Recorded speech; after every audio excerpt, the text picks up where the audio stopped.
We start part 2 of this Drive 26 podcast series with a very powerful song.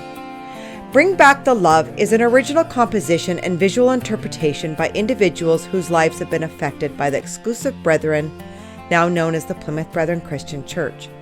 This isn't just a song, it's a story. A world where wealth replaced compassion, power silenced truth, and families were broken by greed. But somewhere in the darkness, love still waits to be remembered.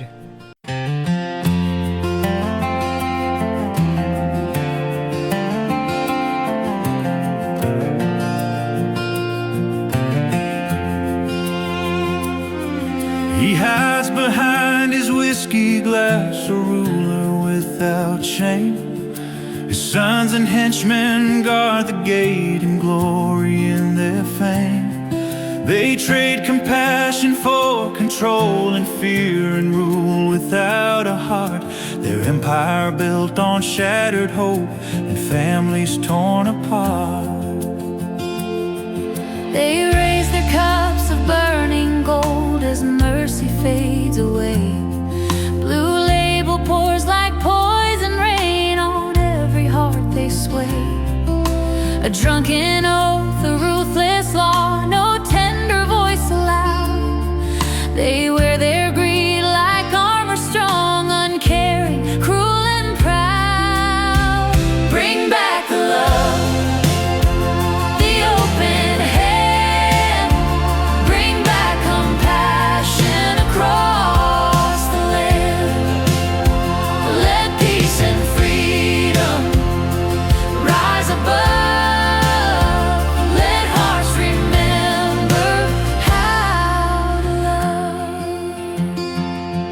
His sons ride out through the country's towns in cars of polished pride, while henchmen knock on trembling doors where frightened dreams reside. They seize the warmth from humble homes, claim power must be served, but none of them can taste the pain that their cold hearts preserve. He feasts while souls grow cold and lost, his laughter laced with wine. He shakes the cup but never sees the sorrow in decline. The petals fall from wilted rose, hope hides beneath the floor, yet still a quiet ember burns for love we knew before. Bring back the love, the open hand. Bring back compassion across the land. Let peace and freedom rise above. Let hearts remember how to love. Yet whispers grow where kindness slept and courage starts to rise. A spark of truth, a beating heart, no whiskey can disguise. No sons, no crown, no drunken rule can hold the light at bay. For love will march through every night and find the breaking day. Bring back the love, the open hand. Bring back compassion across the land. Let peace and freedom rise above. Let hearts remember how to love. Bring back the love, bring back the love, the open hand. Bring back compassion across the land. Let peace and freedom rise above. Let hearts remember how to love.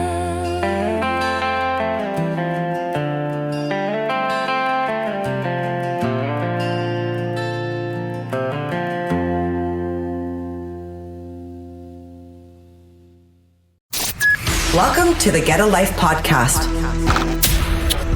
Explore survivor stories. Uncover the hidden truths. Join our X-Cult conversations. You matter, and so does your story. This is part 2 of a 2-part series on Strive 26. If you haven't watched podcast 153, now would be the time to do so before watching this one.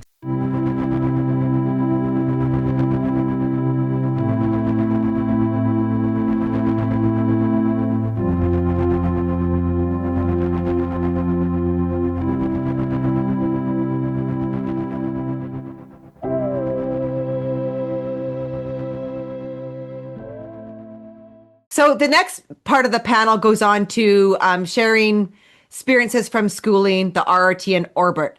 And it says here, we'll hear from Anthony Arkell, Laura Craddock, Patrick Sanderson, Dylan Steedman, Nina Wilson, and Lars Anderson.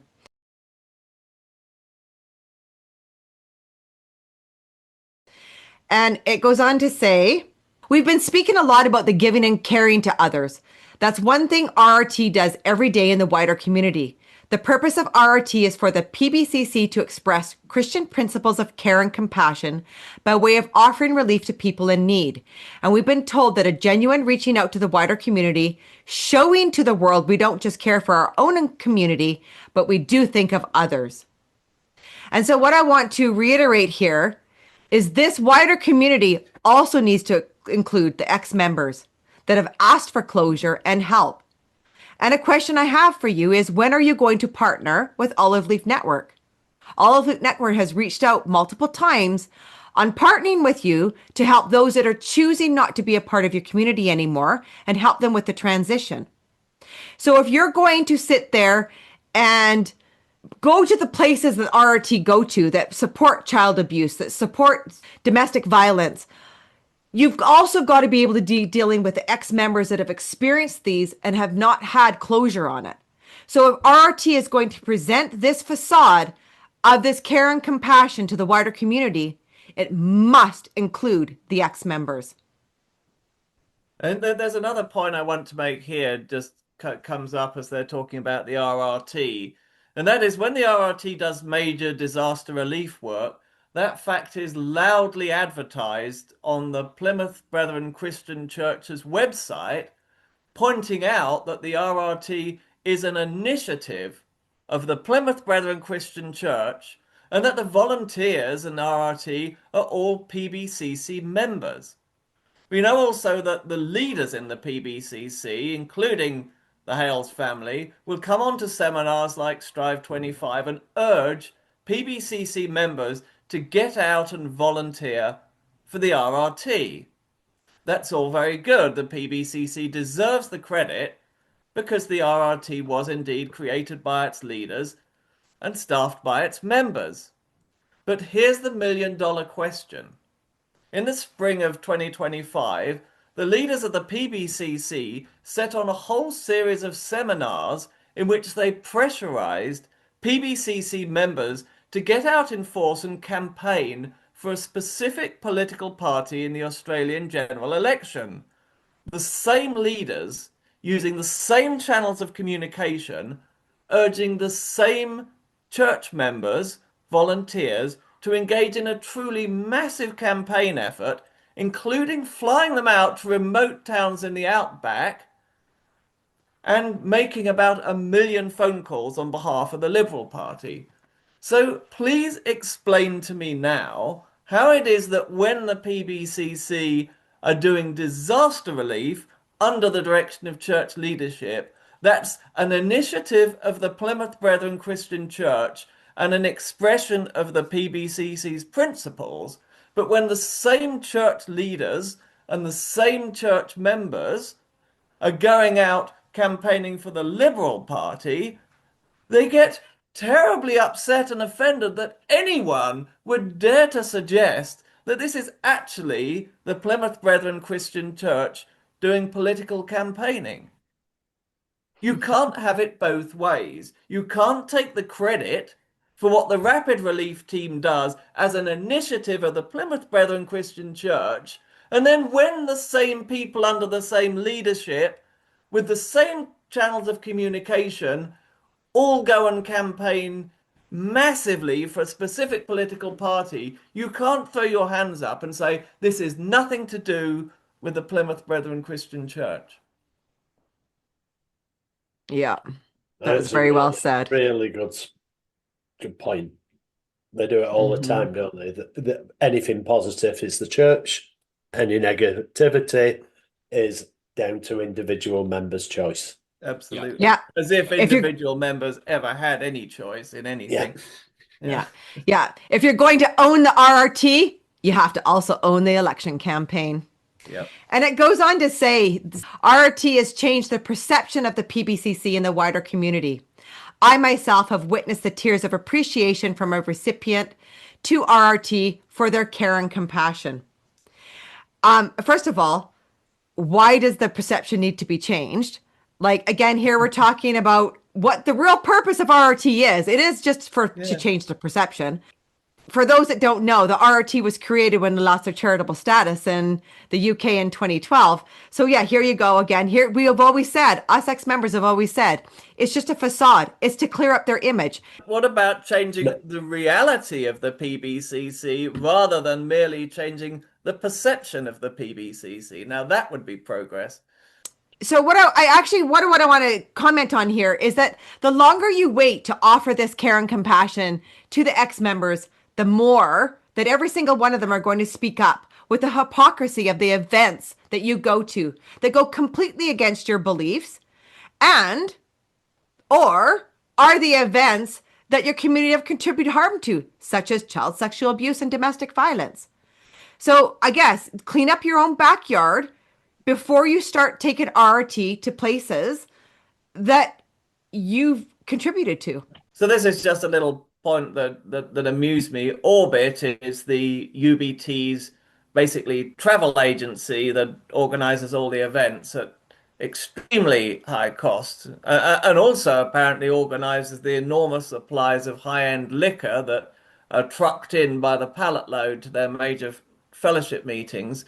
And again, there's absolutely no control or over individual people's lives. But if you're a PBCC member and you want to go away and stay overnight in a different town, different congregation, you have to apply to Orbit and fill in a form and get it signed off by 2 elders in your own congregation and 2 elders in each of the congregations that you're visiting.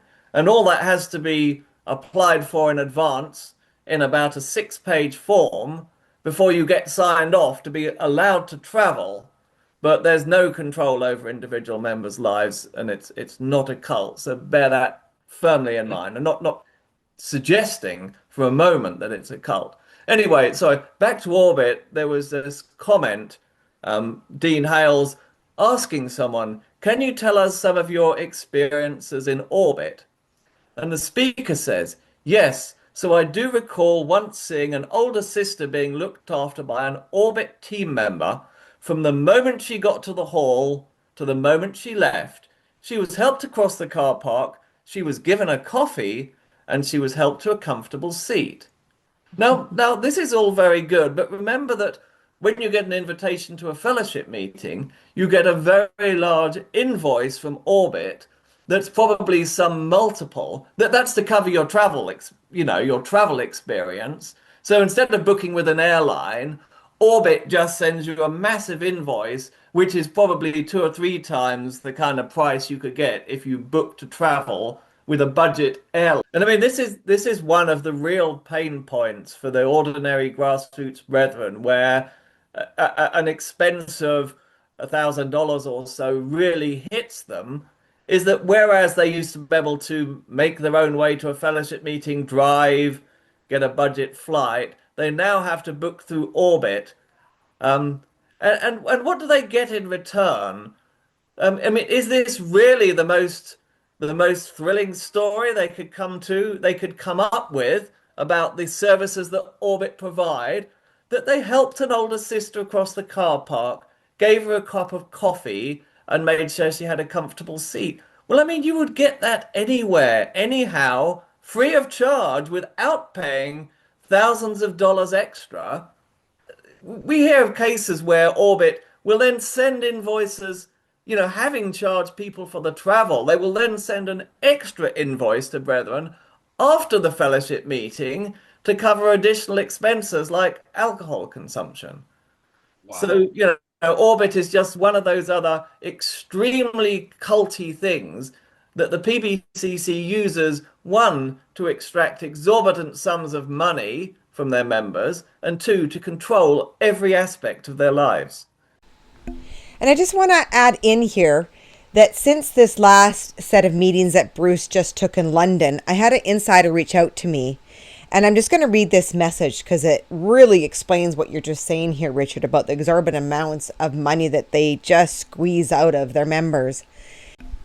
And the message says, these overseas groups are just such a scam.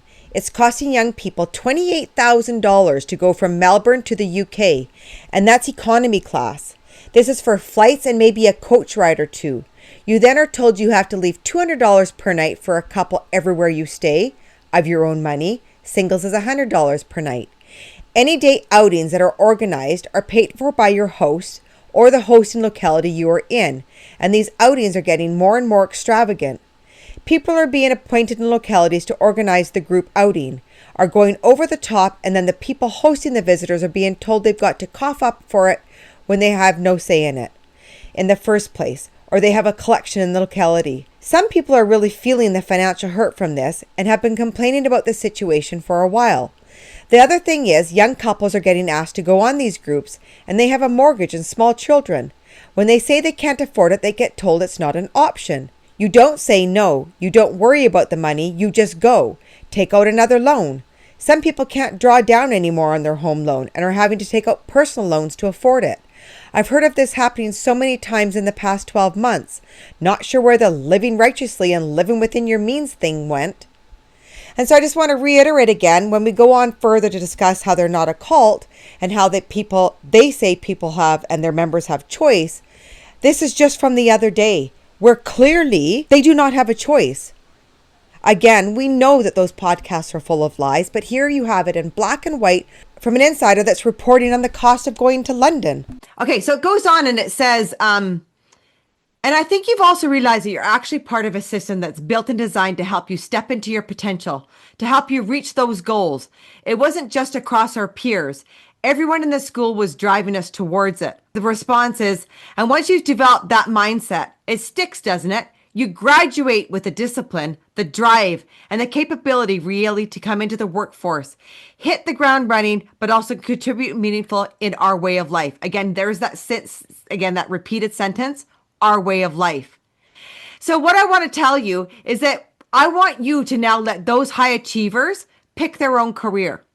If this is not a cult, the potential that you see in every single one of these students, let them totally pick their career that they have passion for.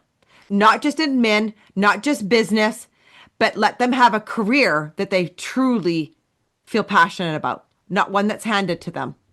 Or given a menu that's only got 5 options. They need a menu that has 105 options. So this introduces their next panel. And it says, our next panel will provide an update on PBCC and will be joined by Ben Scott, Charles Hales, Stephen Kirkpatrick, Dean Hales, and Dan Fuchs.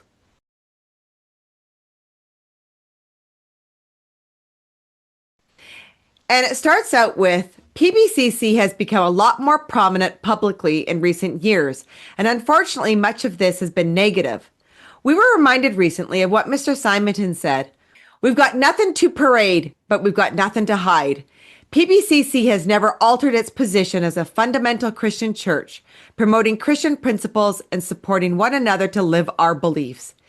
PBCC has no business interest and does not trade apart from minor administrative needs such as the PBCC website. There have been advances in practical areas, one of which is a new property structure and hall care standards. This is a concept we need to be clear about.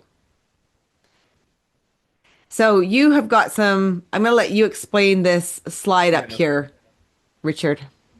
Yeah, so this is in some ways one of the most shocking parts of the whole Strive 26 podcast, because the financial grift and so on is basically a repeat of what they've done previously. But here they've actually introduced very, very subtly something new. And this little section that's just been read out is actually, they're actually coaching their members in a very subtle way as to how to lie about the PBCC. They start off by quoting that famous Symington quote, nothing to parade and nothing to hide, which is something I didn't think I would ever hear again. I mean, that was very prominently stated and repeated, when I was in my teens, and as a child, that was kind of the mantra of the church. And at that time, it was substantially true. The brethren didn't have at that point any kind of public cover story or veil of deceit drawn over their activities. Yes, it was nasty and mean and brutal, but they simply said, "That's what we believe. Take it or leave it." But of course, the salient feature of the Bruce Hales era is this whole weaving this whole tapestry of lies and smoke and mirrors, and they're publicly denying the very founding principles on which their organization was built, basically in an attempt to retain their charitable status. But they're going a whole step further here because now they're publicly coaching their members how to lie about the church. And let me just pick up on a couple of sentences here. PBCC has never altered its position as a fundamental Christian church, promoting Christian principles and supporting one another to live our beliefs. Then PBCC has no business interests and does not trade apart from minor administrative needs such as the PBCC website. And then a little further on in the podcast, I'm just going to jump forward just to pick up one other sentence here. Roddy Cox says, it's important for everyone to be easily able to succinctly articulate who PBCC is, right? It's important for everyone to be easily able to succinctly articulate who PBCC is. Now let's come back to this idea that the PBCC has no business interests and does not trade apart from minor administrative needs. So this gives away what he's actually talking about. So we all know that the PBCC, this vast multi-billion organization that has 56,000 members, obviously trades, obviously has huge business interests. So what is he talking about? What he's talking about is the corporate office of the PBCC. In a few countries, I think maybe just 3 of the countries in which the PBCC operates, they actually have a corporate entity, a corporation called Plymouth Brethren Christian Church. He's talking about the Australian corporate entity of the PBCC, which you can see on this slide is actually a registered corporation with the Australian Charity Commission. And the way it works in Australia, if you have a charity, you set it up as a corporation, but if it's a charity, there's a special provision that you don't have to put Inc. on the end of your name. So this is actually Plymouth Brethren Christian Church Inc., but because it's a charity, they're allowed to drop the Inc. from the end of their name. And you can see this is a charity number ABN, that's Australian business number 421-585-42075. And now look at their financial information on here. Their total revenue is $3,184. Now just think about that. When we talk about the PBCC, are we talking about an Australian corporation with a total revenue of $3,184? Charity size small, it says on their website. And then the other thing Roddy Cox says in his little deceitful blurb is that the purpose of the PBCC is the promotion of Christian principles and beliefs. So when you scroll down on this page on the Australian Charity Commission website, you can see it says at the bottom, summary of activities, promotion of Christian principles and beliefs. And that's exactly word for word what Roddy Cox is talking about in the seminar, where he says the purpose of the PBCC is promotion of Christian principles and beliefs. So it's very clear that when Roddy Cox is instructing the brethren how to describe and how to talk about the PBCC, how to succinctly articulate what the PBCC is, he's telling them that they should talk about this Australian corporate office with its $3,000 revenue, not the PBCC, which is a vast organization with 56,000 members.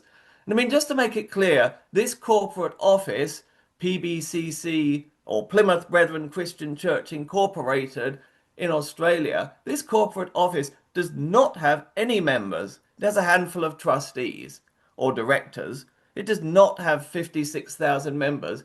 It is not the PBCC. So this enables them to construct this weird little lie, this weird little sort of sleight of hand, whereby if they get a difficult question about the brethren, such as were you involved in the elections? And, you know, all the other really, really awkward questions they don't want to answer, they have this clever little trick, and they can say the PBCC is not involved in any political matters at all. The PBCC does not mistreat leavers. And in their heads, they're talking about the corporate office in Australia. And it kind of saves their little conscience, because they're not actually lying, because technically it's true to say, as long as you're referring just to the corporate office and not the real PBCC, that they're not involved in politics.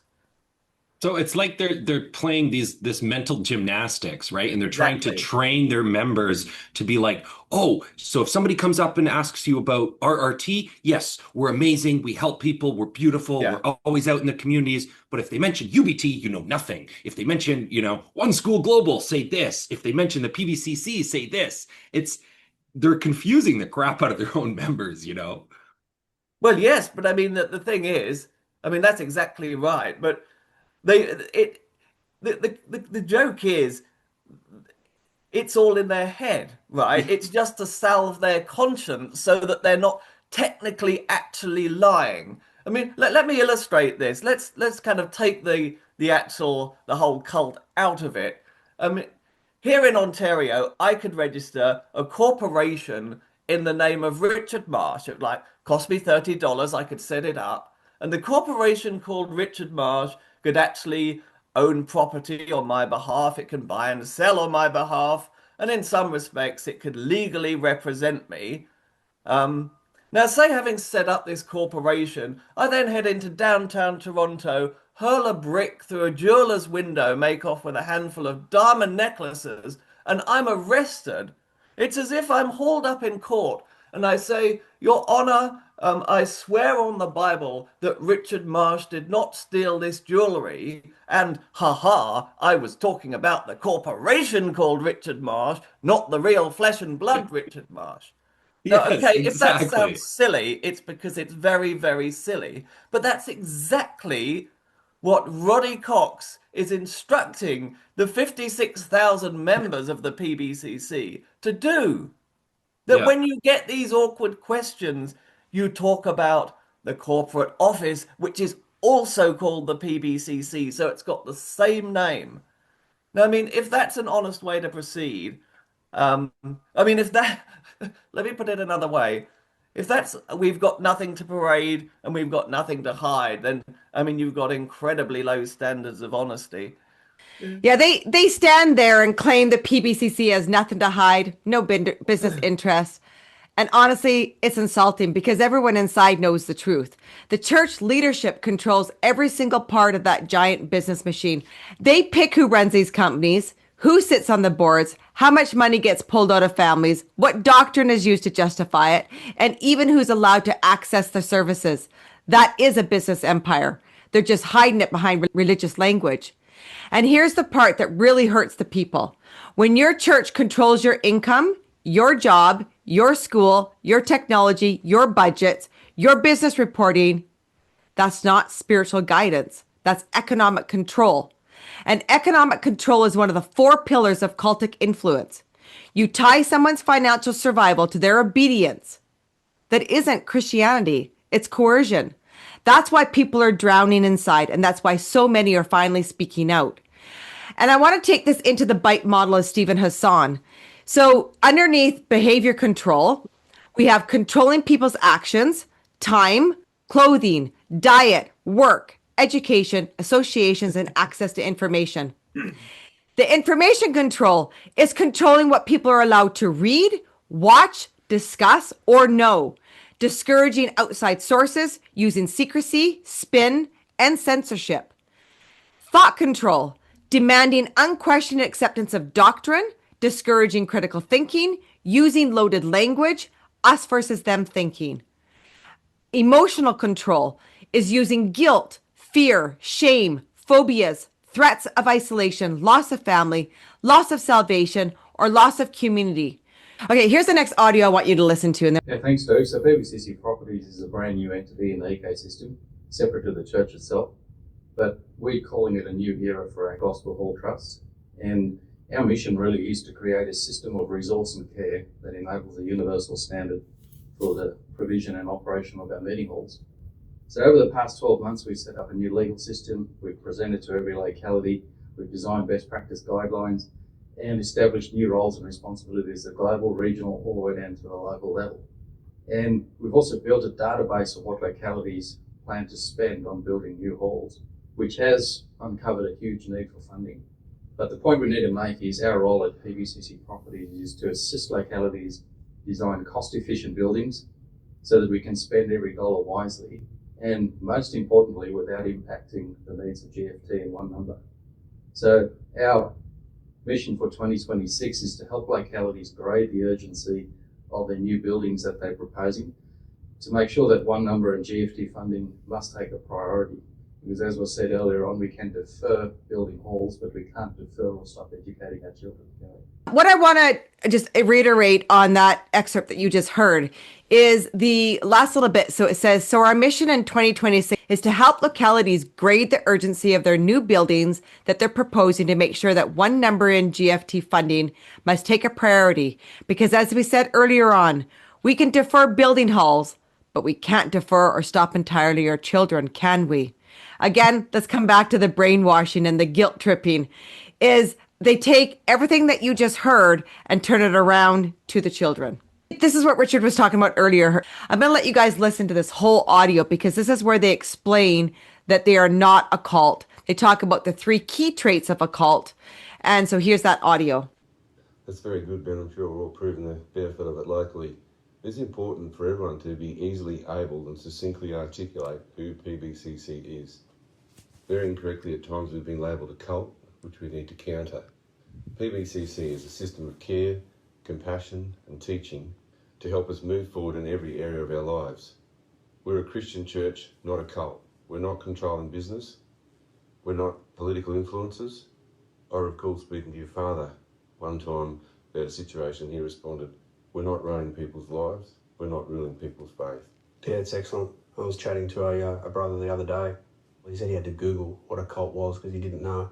But I just thought it was important and pertinent that all the brethren out there know that we're nothing like a cult. And if we're going to get charged with that, you need to have absolute confidence to rebut it. 3 key traits of a cult is 1, they recruit, and we know very clearly that the PBCC don't recruit. Number 2, absolute control. I think that's very clear. We have guidelines, we have direction, we have ministry, we have the Holy Bible and the scriptures that we seek to lead and abide our lives by, but there's not ultimate control. And number 3, brainwashing. There's no brainwashing. And I think it was interesting in our church service, 1,300 members gathering together at 7 p.m. on a Wednesday night. There was no roll call. There was no formal checking in of who had attended and who hadn't attended. So it was really people there coming and attending for the love of the family and hearing the word of God. And I think another key point was that at that same occasion, in over 300 locations worldwide, there'd be a coming together of like-minded individuals to hear a Bible reading, of which there was no central control or oversight as to who would be taking those individual Bible sermons. So I think we'd like to encourage all that are listening that may have some concerns from the negative media that you are part of a cult. The PBCC is not a cult. That's good, Dean. And just to touch on that brainwashing, because we often hear that word thrown around a lot by people that are opposed to the church. It was very interesting chatting to him, wasn't it, when we explained and I guess how much time our children spend at church. And if you really think about it, they go to school where they're taught by wider community teachers, 100% wider community teachers. That was a big shock to him. The second thing is religion is not even taught at school.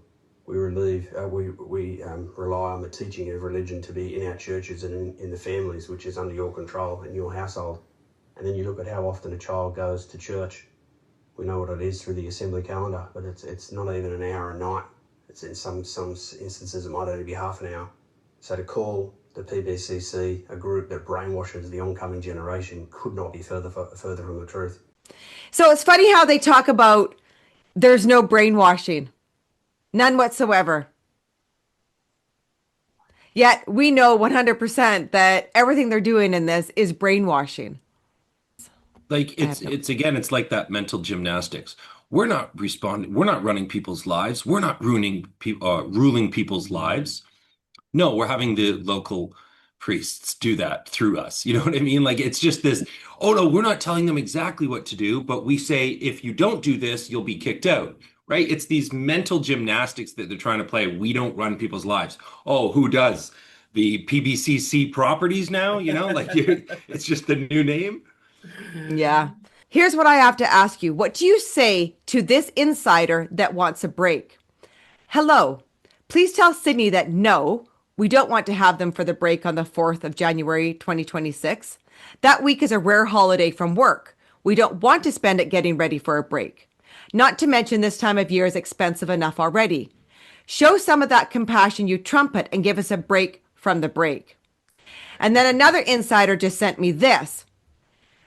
Oh my word, it's all damage control in my opinion. Going around to the major cities and quickly trying to reinforce the brainwashing.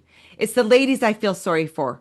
Can only imagine the mayhem and panic some must be feeling urgently trying to get food ready, not to mention the cost. At the Melbourne one, Bruce did the other week, a lady that was pregnant and 6 weeks off her due date was absolutely forced to have a meal, and they tried to push back and got told it wasn't an option they had to help out.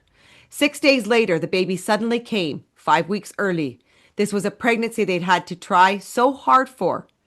Thankfully, her and the baby are well and healthy, but a lot of people were saying it was probably because she was forced to entertain such a big, stressful event with 2 days' notice.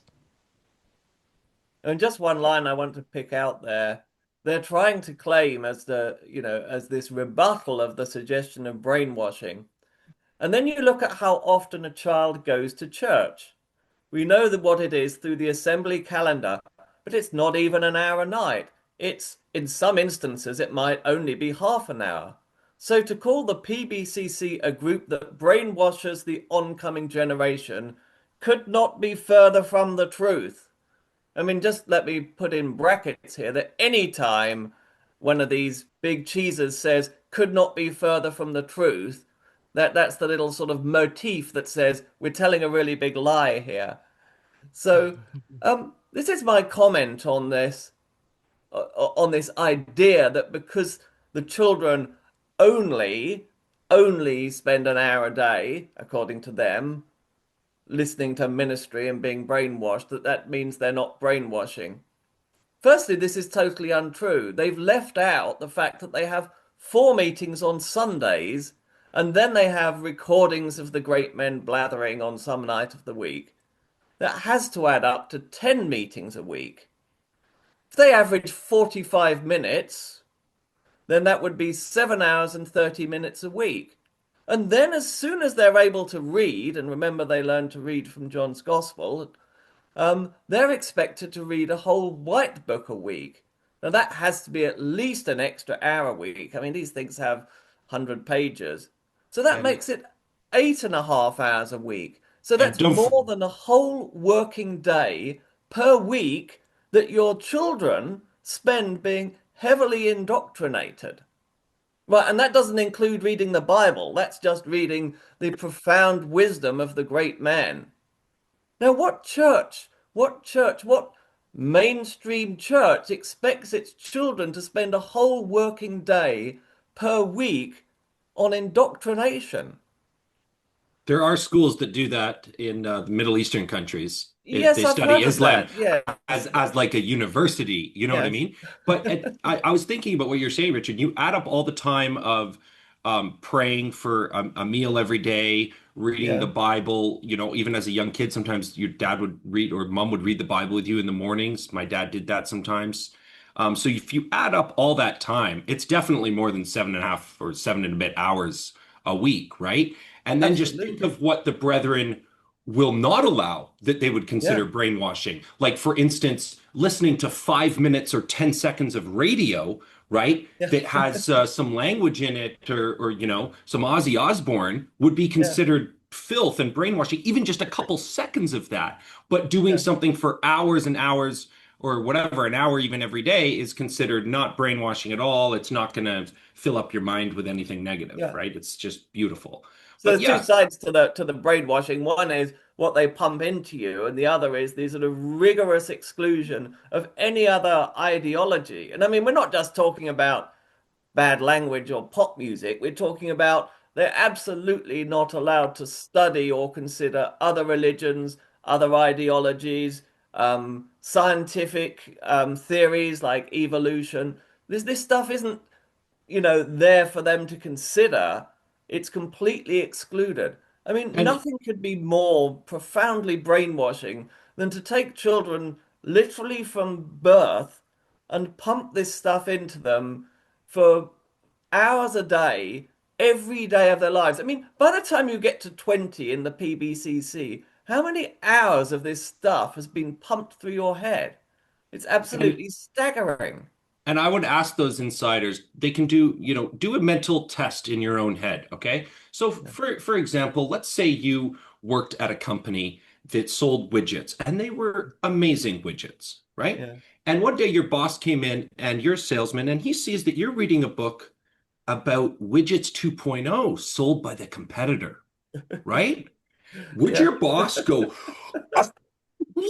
how dare you read about that product that's a competitor? Get out of my company now. I never want to see you again. You're gone, right? Or would you go, Yeah, oh, that's interesting. You're doing research on them. So what did you learn? yeah, How could we better our company by you learning about this product? yeah. Yeah, I But think that no. illustrates So it so if there perfectly. were an open mainstream church and you came to your priest, you know, in Sydney and you went, I've been reading about Islam or Buddhism or Mhm. Judaism, and it's, you know, I just found some things I want to talk about philosophy wise. They should welcome that. Ah, that's a good one. Let's sit down and Yeah, talk about these questions that you have, right? That would yeah. be an open mainstream church. They wouldn't be scared of criticism or and wouldn't have to have an hour every day. They would have an hour every week. If their doctrine was really so superior, they wouldn't have any fear at all of other doctrines because if you set them side by side, it would be so obvious which was the superior doctrine. The fact that they have to block you from even considering it shows how threatened they feel, which is simply a sign of their own weakness. Hmm.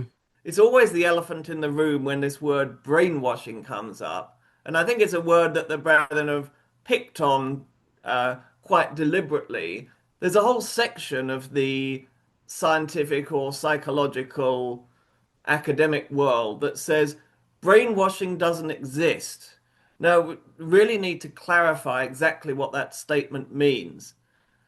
There was a big dispute that started in the 90s, 2000s about the whole concept of brainwashing. And again, it's about the definition of the word. Because what brainwashing actually literally means is where you take someone who has a normal culture and a normal life, and you wash that culture out of their head, and so they just become this blank sheet which you can then write a new identity or a new religion onto. Okay? Now, that doesn't happen. If you define brainwashing as a process whereby you remove from someone's head their original identity and culture and substitute it with another one, that doesn't happen in the PBCC. I mean, it does happen to some extent in the real world, but it's extremely difficult to do with an adult. Adults, once they've developed a culture, it's very difficult to completely eradicate that. So when cult experts say brainwashing doesn't exist, what they're talking about is recruitment, where cults like the Scientologists recruit people from the wider world. They're not completely eliminating that original identity from their heads and substituting something else. It's a process of indoctrination whereby a person is persuaded to come over to a different point of view. But when we use the term brainwashing in the general sense, what we're really talking about is intensive indoctrination. And of course, the reason it doesn't apply in the PBCC is everyone is indoctrinated from birth, so they have no personality of their own to be eradicated. They have no normal culture to wash out of their heads. For them, the PBCC is the only thing they've ever known. So, I just want people to understand that when we say brainwashing, we don't mean they've washed out of your head something that was already there, because the PBCC don't recruit adults, they recruit babies. It's just a constant touching on that they're not a cult.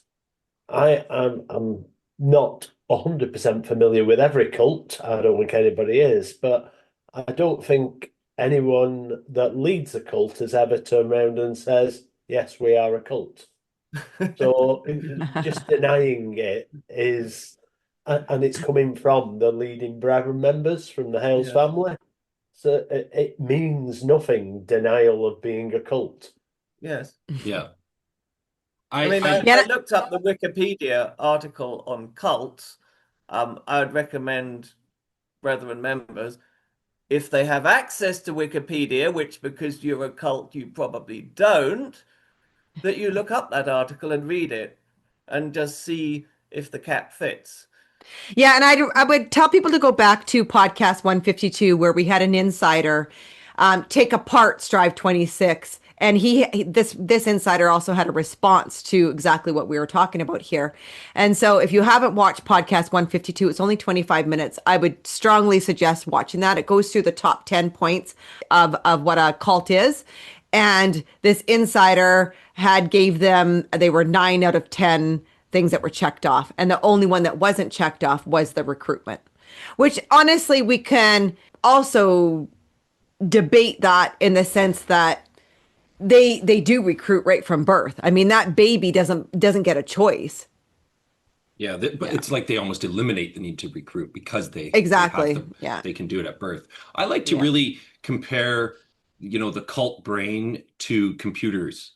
If you look at it and you think of an adult and then them choosing or being recruited into a cult, and they have their code in your brain, like you were saying, your culture, and then you try and rewrite on top of that as many times as you can the new stuff, right? But like they say, nothing's ever, fully deleted off a hard drive. You can go back and find that. When you're born into the cult, that is your coding. That is your programming from birth. There is no other default mechanism for the brain to go back to, right? When you get told that this is bad, and if you do this, this will happen to you. That's programming at a young age. And that takes reprogramming once you get out of a community like that, right? To actually write the code again and go, oh, this is why I react with fear, or I'm judgmental of others and everything, right? And that actually takes a long time to reprogram when you come out, because, they're saying we're not brainwashing. You're absolutely right. You're programming from childhood, right? That you are better, you're chosen, and you're in this special place, right? That piece of code even alone, right? You were chosen by God to be in the brethren, right? Holy shit, you just gave that kid, that child, an ego that they're better than other people and that they're special. Whoa, And I what a think terrible thing to put into a child. too, when you go through this whole Strive 26 transcript and see how many times that they put in the word system, habit, our way of life, all of these words that they use over and over and over, that is the programming, aka brainwashing. But I mean, again, Exactly. like what Lane's, we don't have a point of reference of but prior to this, so the brainwashing doesn't happen the way that what people would classify it as. Yeah. Exactly. You Oh, just got to rephrase some of their terminology. Like I heard one yeah. like recently that was really good, like demon possession. I remember even Brethren talk about that. Oh, they have demons and everything. Well, now it's pronounced epilepsy, right? Now we know that people that flip and flop on the floor are not possessed Yes. by a demon. They're having an epileptic seizure and they need help, right?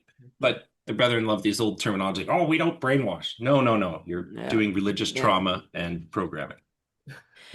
Okay, so it goes on, and Logan's talking about how their ecosystem, again, another word that's used over and over and over and over is ecosystem, that they've had a bunch of negative media. Here's that audio. Thanks, Charles. So the public interest in our ecosystem and our members has significantly increased, as we've heard, and it's accompanied by a very persistent wave of negative media.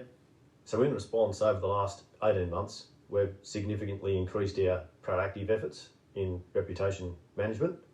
So we have a team that's absolutely focused on defending our brands, protecting our interests, and advancing our way of life to ensure that our values and the contributions we make to society and the positive impact in our communities is recognised and respected by stakeholders around the globe.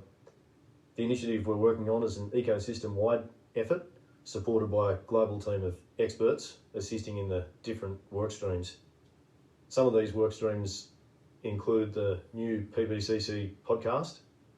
As we referred to, the release of the PBCC podcast has been a very significant move forward, and these will be released going forward every week and will include brothers and sisters from many countries, varying ages, all with different stories, so please keep engaging with that fresh content. In addition to the podcast, we're producing other digital media on a weekly basis, including the Our Neighbours productions that most of you would have seen, and the Voices of Brethren production, which includes the musical talent from within the community. And we're just freshly releasing a channel on the Brethren Kitchen, so please look out for that. We've spent quite a bit of time updating the PBCC website, and with dedicated web pages on areas of our way of life that we regularly get questions on. This might be things such as separation, dining, marriage, funerals, technology, and more. So we'd encourage you to visit that and encourage wider community persons that you come in contact with to look us up on the PBCC website and on the podcast. And finally, as we've heard, we've been spending time engaging in a proactive way with the media to hopefully result in some additional balanced reporting about the PBCC and our way of life. Yeah, well, this one really struck me. Just the barefaced arrogance of this statement that the public interest in our ecosystem and members has significantly increased, but they never mention why this interest has significantly increased. And we know, and they know, that this absolutely unprecedented increase in interest in the PBCC was for just one reason, and it's because the Hales boys, and presumably Daddy too, had this brilliant idea that it would be just fantastic if we used our influence over the entire PBC membership to try and illegally swing the 2025 Australian general election. So the Hales boys go on these like private seminars beamed into all the Brethren businesses and to all their local enforcers and organisers all across Australia, and they organise this truly massive campaign on behalf of the Liberal Party with 1 million phone calls and with the their bullies attending the polling stations, and their sisters cunningly disguised wearing pants. And note that John Hales says that a woman wearing pants is an abomination. And they do all this. And of course, it doesn't work. In fact, it massively rebounds, not just against the Brethren, but against the Liberal Party of Australia. But I mean, it was never going to work anyway. Even an organization the size of the PBCC does not have the clout to swing a whole national election in a country the size of Australia. So they do this. And, you know, like an idiot throwing a brick straight up in the air and it landing on their head, it brings this huge reputational damage, massive public exposure to the Brethren. Whose fault is that? Whose fault is it that all this happened, that this calamity came on the PBCC? It's the Haleses' fault. They did this to you. They're the people who caused this calamity. Now scroll back a year and look at the ATO raids, which also brought massive public disrepute to the Brethren. Whose fault was that? Who was withholding information from the ATO that triggered those raids? The Hales family. That's why that happened. Now go back 20 years to New Zealand election in 2005, where Bruce Hales instructed the Brethren in New Zealand to do exactly the same thing, to massively interfere in a national election, including hiring private investigators to stalk the Prime Minister and her husband. And it brings massive calamity and public reproach on the Brethren in New Zealand. Whose fault was that? Whose fault was that? I mean, let's imagine that the Brethren had decided, that Bruce Hales had decided, okay, we're just going to trust in God for this election. We're not going to interfere. The political result would have been exactly the same, except firstly, the Liberal Party's reputation wouldn't have been so badly damaged, so they might have had a better chance next time round. But secondly, none of this public calamity, an enormous public interest, which is ongoing, would ever have happened to the PBCC. So the Haleses, and they're the only ones you can blame because they have this absolute control over the whole system, they bring this huge calamity and shame on the Brethren all around the world. And then they continue to, yes, we're leading this church and there's this public interest in us. Suddenly now, I wonder why. So we've all got to pull together and, you know, do all sorts of things to improve the Brethren's reputation. Now, doesn't that sound a little odd? Just imagine, instead of being the PBCC, imagine this was a normal corporation. Say it was, you know, a meat packing company, and someone screws up in the administration, at least a whole lot of people getting food poisoning. Well, the first thing that you do is you fire or prosecute the people who screwed up, right? Imagine it was some large blue chip company and suddenly one year they have massive losses instead of a profit because the management had screwed up massively. You change the management, you change the board, you fire people, you retire people if you're feeling kind, you put in new management, you acknowledge that these people, these management screwed up, and you say to your shareholders or your stakeholders, which is a word the Brethren love when they're talking about church members, they're stakeholders apparently.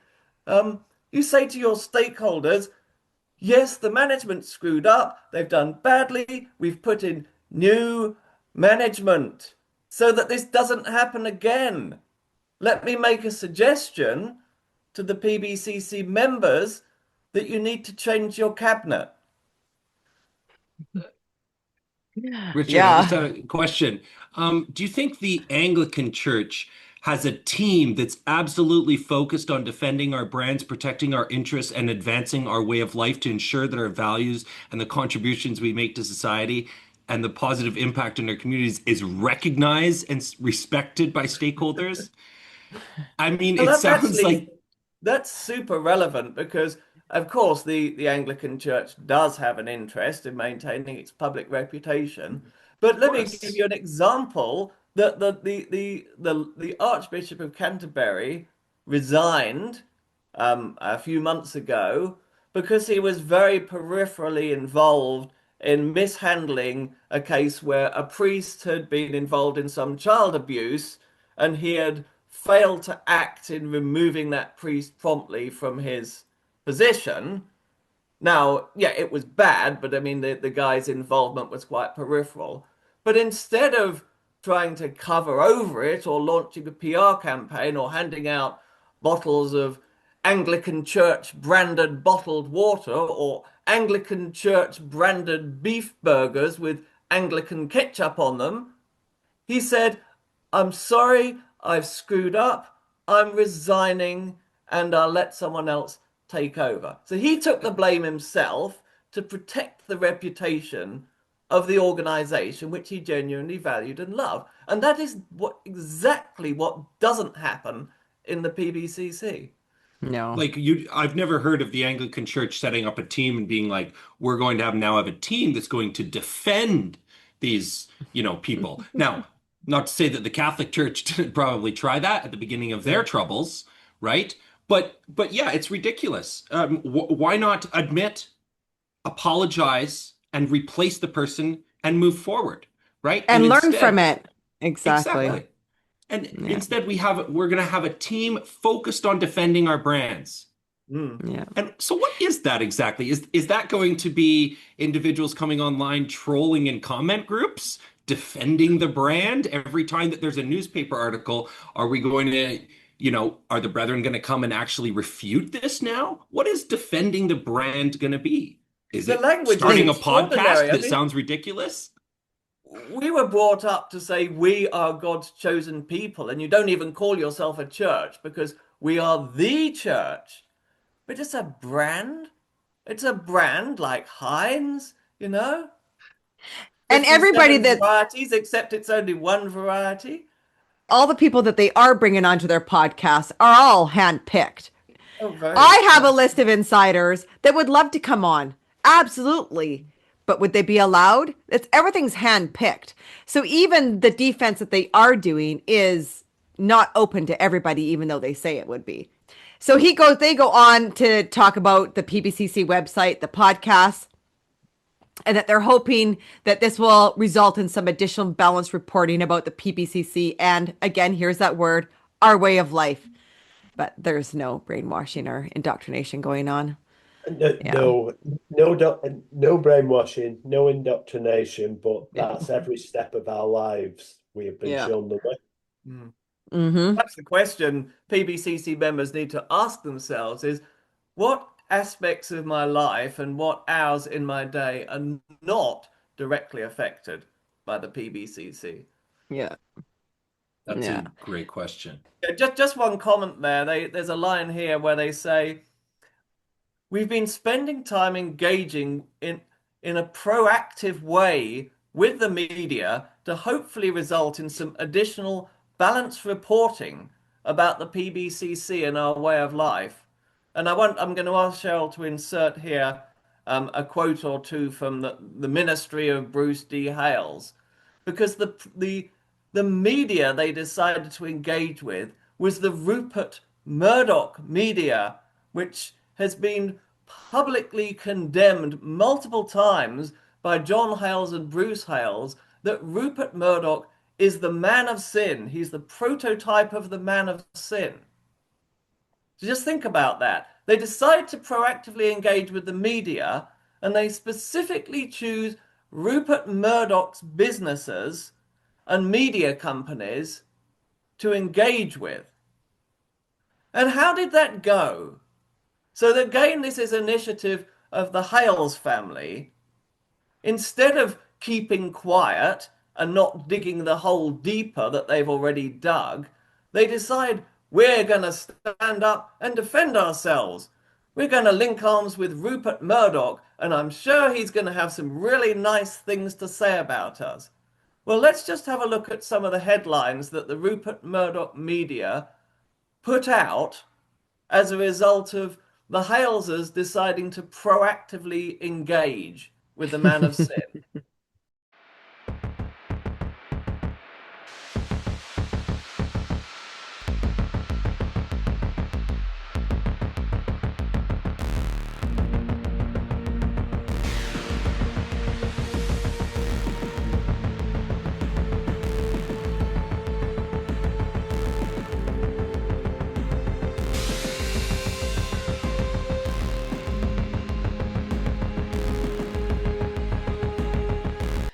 And now we switch to the ATO situation that they had there in Sydney, the ATO raid. They did talk about this earlier, but they go into this a little bit more. Here's the audio on that.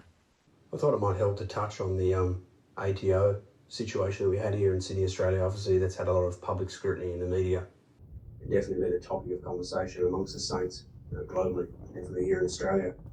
And whilst we acknowledge that there are things that we could have done better and should have done better, I think honestly, as a team, we would say we're actually glad that it did happen. It's given us an opportunity to sit back and look at our ecosystem and see how we can design it to be stronger and a better fit for the future. So I think we just want to get that out there, that whilst there has been a lot of negative scrutiny about it, we think we can turn it into a positive and have turned it into a positive moving forward, Dean. Yeah. Absolutely. I think as an ecosystem, we'll come out a lot more stronger, a lot more robust.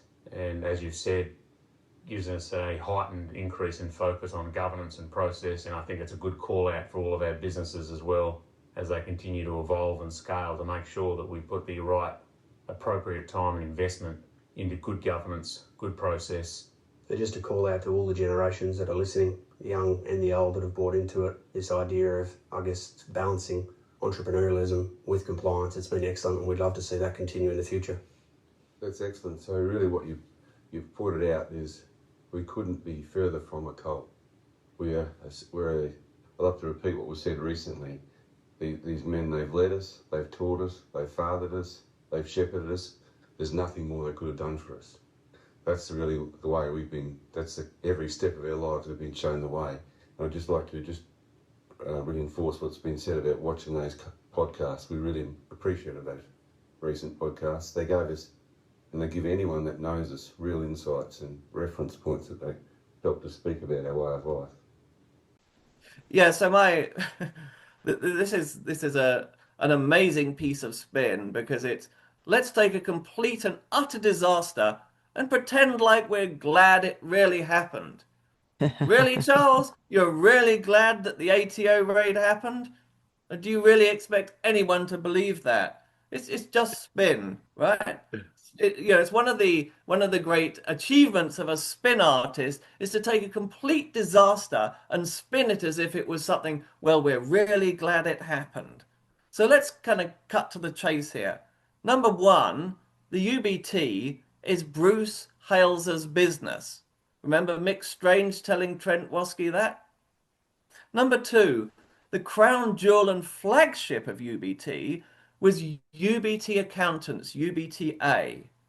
And they had they were the tax advisory, tax compliance advisory body that offered tax compliance advisory services to the whole vast PBCC business empire. Just keep that in mind. Tax compliance advisory services. Pronounced money laundering in other terms. As a direct result of the ATO raid, UBT Accountants Australia suddenly and hastily completely closed down. They shut their doors and they sent their clients elsewhere. And then they tell the brethren that this was done for commercial reasons. So after Bruce Hales himself, Dean Hales was probably the leading figure in UBTA. And he practically admitted in this audio that the ATO raids were due to bad governance, which is a kind of, bad governance is a polite way of saying the people who ran the thing screwed up. It was disastrously bad governance, Dean. We also know from Dean's half-hearted assembly confession that was leaked to us that the raid was triggered due to UBT illegally withholding information from the ATO. So here's my question to current Brethren members. Why would you rely on these losers, these washouts, to govern your church? Why would you trust a dime of your hard-earned money to men who are currently under investigation by the ATO for fraud? The ATO raid brought shame and embarrassment to the entire PBCC membership and like the Hales's foolish election interference scheme, greatly increased public scrutiny of the church, of PBCC businesses and PBCC members. My question to PBCC members is this: isn't it time you fired these disastrously incompetent clowns and put in some decent leadership? So here's my 5-point reset plan for you. Item 1, fire Bruce. Item 2, fire Gareth. Item 3, fire Dean. Item 4, fire Greg. Item 5, fire Charles. Now, I'm not suggesting you treat them badly. I think you should buy them each a gold watch or a little wall plaque for years of faithful service. But just retire these clowns and put in some decent leadership. Maybe we can have PBCC 2.0. I mean, how come Bruce knows when the rapture's coming, but not when an ATO raid's coming? Oh, but you don't know the Bible, Dean. It says nobody knows the day nor the hour. I expect that applies to ATO raids as well as the rapture. And they go on to say, so what you've pointed out is we couldn't be further from a cult. So I think the funniest part of this whole thing is when they proudly announce this, right? We couldn't be further from a cult. Yeah. Because really, when a group isn't a cult, they don't have to advertise it. If they don't have to reassure the flock every 5 minutes. They don't have to roll out PR campaigns, podcast propaganda, and scripted talking points to convince the public or themselves. And then they say, these men have fathered us, shepherded us. There's nothing more they could have done for us. Let's remember when that insider said, these men built the machine we're all trapped in. They engineered the dependence. They engineered the financial control. They engineered the secrecy. They engineered the guilt system. You're not being shepherded. You're being managed. And let's not forget who these shepherds actually are. The same men whose ecosystem got raided by the ATO, whose accounting arm collapsed overnight to avoid scrutiny, who pushed the entire community into the middle of an election scandal, and who now spend millions on PR because journalists keep catching them out. And pushing their PBCC podcast as some kind of wholesome insider content? Absolutely no. It's not spiritual encouragement. It's all reputation laundering. That's what we're in. That's how you groom a community into believing the hand around their throat is actually a hug. If you were truly not a cult, you wouldn't need to lecture anybody about it. You wouldn't need this propaganda. And you wouldn't need to defend the men who caused these disasters. The louder you shout that you're not a cult, the more obvious it is that you are. And everyone sees it. And I want to educate some of the insiders there about what a mantra is. So mantra is usually something positive that you say to yourself over and over. You can say it in meditation. Like one that I use in meditation is, I am not my body, or I am not even my mind, right? And you say it over and over, and it can help you kind of calm the mind down and everything. But what it's not good for is saying stuff like, I am not a cult, I am not in a cult, I am not in a cult, I am not in a cult, right? It's not going to work the same as a positive mantra, okay? Trying to say something that's true over and over and over again is still not going to make it any truer. So learn the difference between a mantra that's positive and just repeating something over and over that's untrue, like the PBCC is not a cult. They say the most fundamental principle of advertising is repetition, don't they? So it is a brainwashing tactic that they just keep saying this, and eventually it just becomes embedded in people's minds. But in this case, it's not going to work. Exactly. Ask yourself after if you feel better saying it or feel worse, right? Like, do you feel convinced? Seriously, ask yourself those things in there. If you really feel convinced saying those things like, I'm not in a cult and I'm really happy in the brethren. I've had insiders tell me that too. We're happy in here and we're not going to leave. Yeah. And guess what? They were out 8 months later. and happy now. You know, it's funny. They actually talk about happiness in here. And honestly, I was really shocked at this comment. A strategy to get inspired, get ahead and stay happy. The reason I say that was a quote that came to mind recently about fathers. Stop being the grump. And a quote of our beloved brother saying, bump, bump, bump, here comes the grump. There's been tools and templates to help us, and we have access to the triple P set out. And Strive 2024 is an excellent tool to keep and stay on track of our financial goals. So I'm reading this and I'm like, holy crap, how demeaning is this to anybody that suffers mental health issues? Again, they do not understand mental health, and that half the reason that these people are grumpy is because of all the pressure you're putting on them. They're not unhappy because they're unspiritual. They're unhappy because they're freaking exhausted. You cannot stay happy when every single part of your life is micromanaged. Your businesses, your finances, your marriage, your children, your screen time, your privacy, your donations, your compliance reporting. When every minute of your day is owned by this system, of course you're freaking grumpy. Happiness doesn't grow in an environment with no oxygen. You can't feel joy when the pressure never lets up. And then they mock you for struggling. There was zero focus on that, like that I remember as a kid growing up there. There was zero focus on happiness, right? Wealth and getting to heaven and being in the clear. But there was absolutely zero concern for being happy. It was never talked about this. Oh, this will make people happier, or this is something fun. Fun and happiness were literally just completely taken out of the overall perspective of someone's life, or the overall well-being of a family even. Happiness, not a consideration at all. And, with them adding in the Friday night meetings again and, springing these last minute meetings. I mean, we just heard London is having a last minute meeting that's squeezed in. You don't fix unhappiness by adding another meeting, another program, another checklist, another triple P. You fix it by letting people breathe, by letting them live their own lives without being constantly judged, monitored, and squeezed dry, which is what's happening here.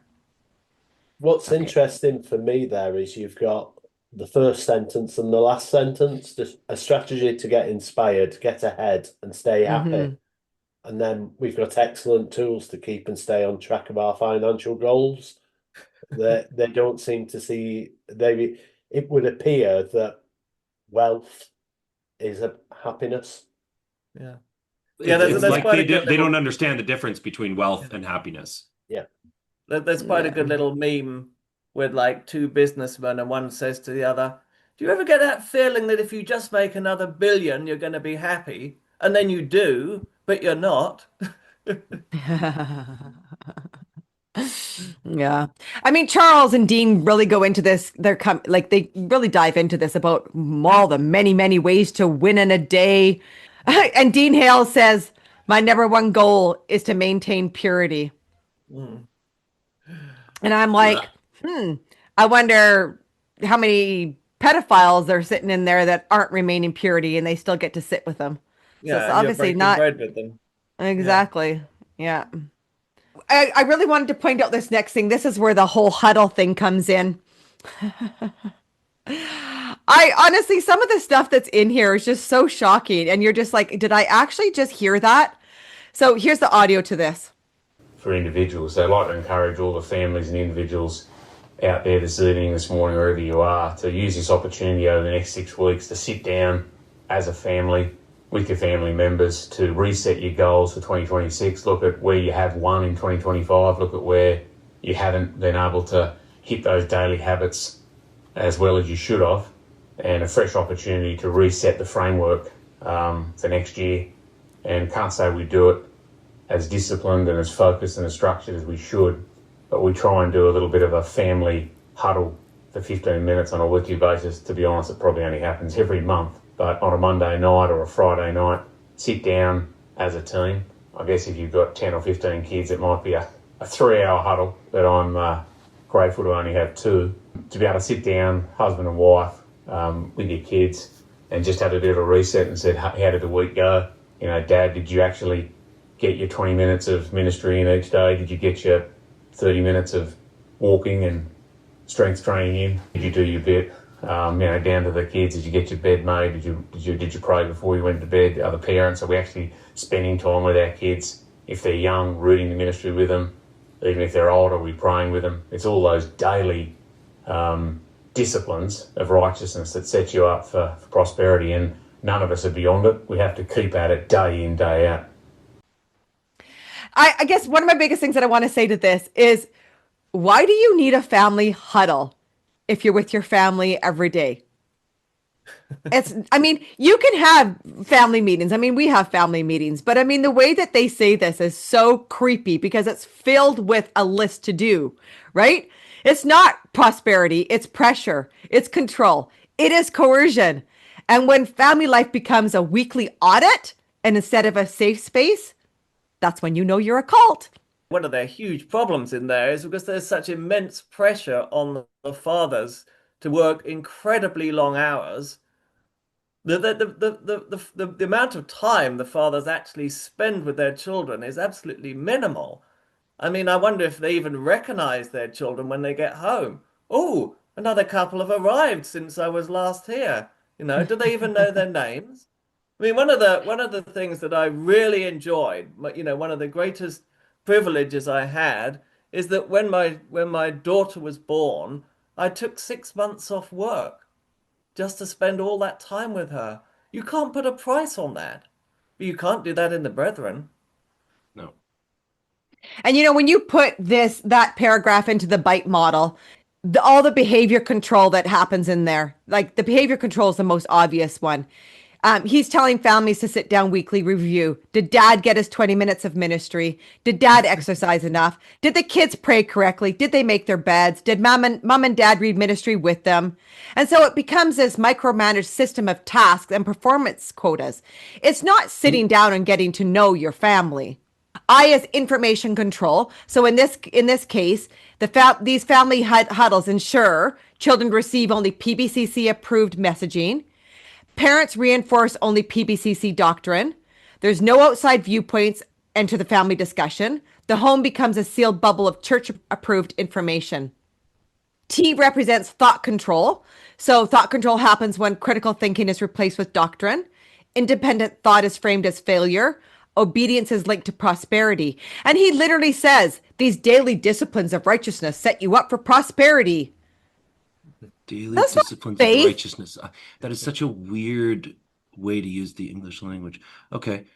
It's reward conditioning, right? The message is if you obey, you'll succeed. If you struggle, you're unrighteous. If you can't keep up, it's your fault. And then E is the emotional control. And this part is brutal. These meetings produce guilt. Did you pray enough? Shame. Did you fail your daily righteousness? Fear. If you don't do this, you won't prosper. Anxiety. I'm falling behind spiritually. And parental inadequacy. I'm failing my kids spiritually. Emotional control is when a system like this uses guilt and fear to regulate behavior. The entire speech is guilt-wrapped guidance. And worst of all, children are turned into spiritual auditors of their parents.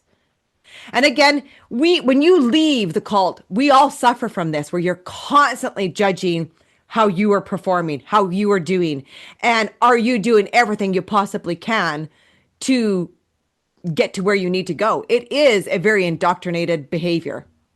I know. I would like to give Dean a little bit of a taste back for him. So I was just going over this here, and we've seen a video of Dean recently too, right? Quite overweight. So I'm looking here at 30 minutes of walking and strength training per day. Dean, honestly, that's not even close to enough. You need to double those numbers. I saw the video and the picture of you. You look at least a good 50 pounds into the obese category. You're going to want to do 60 minutes. This is for your health, right? I'm not saying this for me, Dean. This is all about you because we care about you and your heart. So you're going to want to do at least 60 minutes. So you could take out of that 20 minutes of ministry reading there that doesn't seem to be doing much for you and bump that into your fitness because, wow, 30 minutes of walking, not going to do much for you, buddy. Yep. And you could cut the alcohol a little. Yeah, that literally just ruins your entire workout. If you have a drink, within 6 hours after exercising, Dean, you just wiped away your workout. That's probably why you're not getting any physical benefits. Yeah. And Dean goes into here how vigilant you need to be, you know, reset plan, getting back on track. And he says, so despite all the distractions in the world at large, we need to stay focused on our plan that we know will get us to the promised land. We're here as sojourners and strangers, and that we're in the waiting time. I So staggering. I mean, this is like the mantra we were brought up on. And of course, back in the sort of Symington era, the Brethren generally lived in a fair degree of austerity, and they were actually unworldly in the sense that they didn't go in for most of the kind of the luxuries and pleasures that the world at large went in for. But But even now minus you've the got Dean with his private jets and his, hiring mega yachts for family parties and his $75 million property portfolio and his weekender homes and his $5,000 luxury brand sneakers he wears. And he's saying, we're just strangers in the world, right? I mean, like if you're it not doesn't. worldly, Dean, how exactly do you define worldliness? Because the way you and your family and your brothers and your father behave is exactly what we were taught as children is worldliness. yeah. And it's like, what else are you guys talking about nature then? Like, do you guys not see enough waterfalls? You guys need to go touch some grass. And I'm actually being serious about that in a way too. Like, I really wonder if the brethren just don't get enough time in nature to actually Yeah. appreciate it, right? Because they have this philosophy of, like, I even remember being young, they didn't give a shit about the environment. Why? Well, because God's fucking gonna come and burn the place after, right? When the devil's set loose for 1,000 years. Like, who Yeah. gives a crap about Earth? Because it's all part of God's plan. So when you have that kind of attitude, again, programmed into you at young, it's no wonder that maybe they grow up without a sense of awe and beauty for nature, right? They don't even go camping. They don't spend time at the beach because you might see someone in a bikini, right? They don't actually respect and care about nature. Like, yes, I've gone for walks in the woods with, my parents and everything, but there was never a profound sightseeing of, mountains, waterfalls, like Yeah. a lot of other people do, right? I'm not They saying they couldn't don't they in couldn't tell general. you what species of tree they were walking past or what No. the name of a flower was or what that bird was in the tree. Yes, exactly. Or even and even about nature and animals, there was limited knowledge of that because of no Yeah. pets as well, right? So Yeah. there's no appreciation for even the animal kingdom. Yeah. Which is bizarre Mhm. because they believe that God created all these things, and yet they just dismiss them. And anyone who's really interested in nature, they think, oh, maybe he's gay, he's interested in flowers, right? And yet they absolutely worship like the big business figures of this world. I mean, the right-wing politicians, they're just heroes, and the big company directors, they absolutely worship this stuff, which is very much the world, right? It's certainly not anything God has made. And yet the things that No, they believe are God's perfect creation, their idea of amusement is to drive around in a field at night running over kangaroos, yeah. right? Yeah, and like, Yeah. are you getting closer to God's creation when spend 15 hours a day working on your laptop and working on business, or when you spend 2 hours walking in the woods and actually appreciating nature and wildlife, for Yeah. instance, right? So Yeah. so they pretend to be Christians and pretend to be worshiping and we love God and we're such simple Christians. Well, you don't even give a shit about his creation. All you seem to care about is the money that he doesn't create. Yes. Yeah. Yeah, another thing, one thing I just want to just say in this whole thing that you just heard was they talk about the waiting time. I want to tell you that waiting time is not a waiting time. It's a holding pattern. So you never question the system. This system is doing exactly what it's meant to do, right? And it will hold you there until you find a way out. One thing that struck me when listening to Strive was I've spent 25 years of my life working for large corporate companies, and the similarities of the way Strive is structured really stood out. Based on my experiences, these were kind of what was really clear listening to Strive is that Dean Hales is the boss. There was constant requests for him to comment or ask for his thoughts. I've sat through hundreds of meetings just the same with board directors of businesses, and I've seen exactly the same happen. And it happens in corporate companies where the boss has total control and employees really can't make decisions without getting that approval from the leader.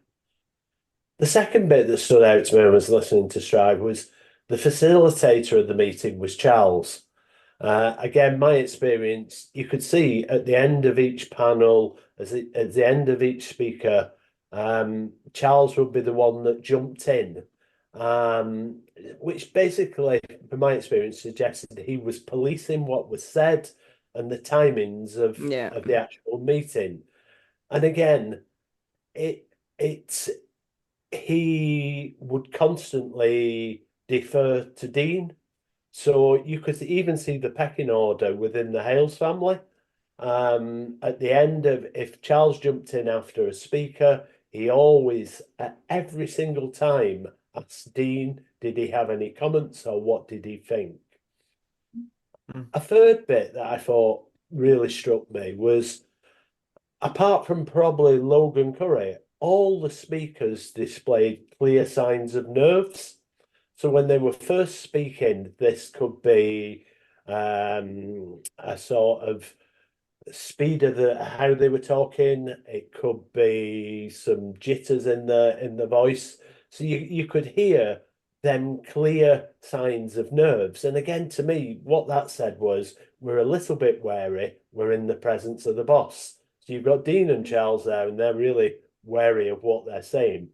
And then I think the other bit that I noticed was how often Dean just interrupted to make a point. Again, a real telltale sign of being the boss.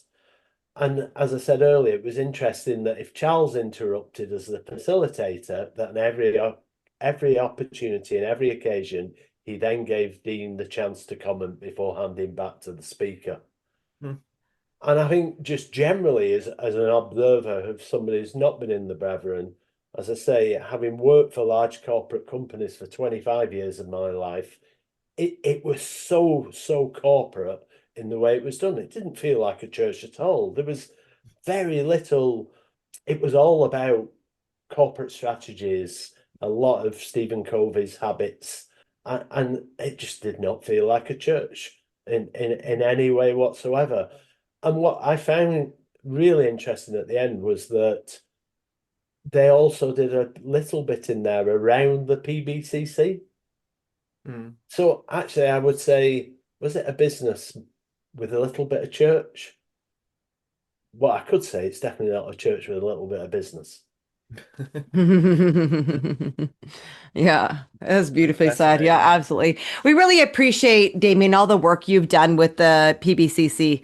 Like, without your investigation, without your research, we honestly would not be where we are today. So I know every single ex-member appreciates everything you do, plus many insiders. So thank you so much. Thank you. Okay. Yeah. Okay, so it goes on to say, I like to call those ring-fenced issues. There's things that you put away when they come up. You just know you don't go there. And then after that, you've got current associated responsibilities. Doesn't matter what stage of life. You've always got some current associated responsibilities. Good to note them, pre-plan, leave nothing to chance, note adversity. And then I always like to go back and revisit that ABC problem sheet that we've been drawing attention to so many times. A is what can be fixed immediately. B, you can do something about, not complete, but make a start. C, there's very little or nothing about it, but turn to the Lord constantly and review periodically. So I just want to say this language of ring-fenced issues is one of the most controlling parts of this whole seminar. It sounds harmless, like you're just being organized, but what it really means is, here are the things you're not allowed to think about. B, not allowed to explore. C, not allowed to question. When these things come up, You just don't go there. And let me tell you one of the most sickening things about these ring-fenced issues. Inside that ring fence are all the people that you've withdrawn from. People like me and Cheryl and Lane, the people you mustn't think about. Your siblings, your children, your parents, who, because of the dictations of this corrupt church, you somehow have to regard as if they're dead. And what other things might there be that are ring fence that you're not allowed to think about? Maybe you have a ring fence around the whole question of the ATO raids, and a ring fence around the question of whether the funds you put into the church are actually being used for charitable purposes, or whether there's any connection between the hundreds of millions of dollars that the church asks for every year, and the fact that the leaders of the church are every year getting dramatically wealthier and wealthier. These are all ring-fenced issues, and you're not to think about them. To say about the mental health aspect of that. Okay, so what they're trying to say to you is don't think about certain things. And they're trying to do it in such a way that, like, we're not even going to say the things to not think about. Those are those ring-fenced issues, right? Well, what happens when I say don't think about monkeys? Just take monkeys and wipe them out of your mind, right? It doesn't work. So the mind is a very curious thing, but saying not to think about things and don't even think about those things, because that would be a sin, is a very naive way of thinking about the brain and how it works. It just doesn't work like that. What they're trying to do with this ABC is a perversion of worry about the things you can fix and accept the things that you can't, right? And I'm paraphrasing much, some spiritual leaders that have said this stuff, and philosophers, right? But that's really what they're trying to say, and see, there's very little anything you can do about it, just leave it to the Lord, right? Well, that's basically what that's saying, is accept the things that you cannot change, right?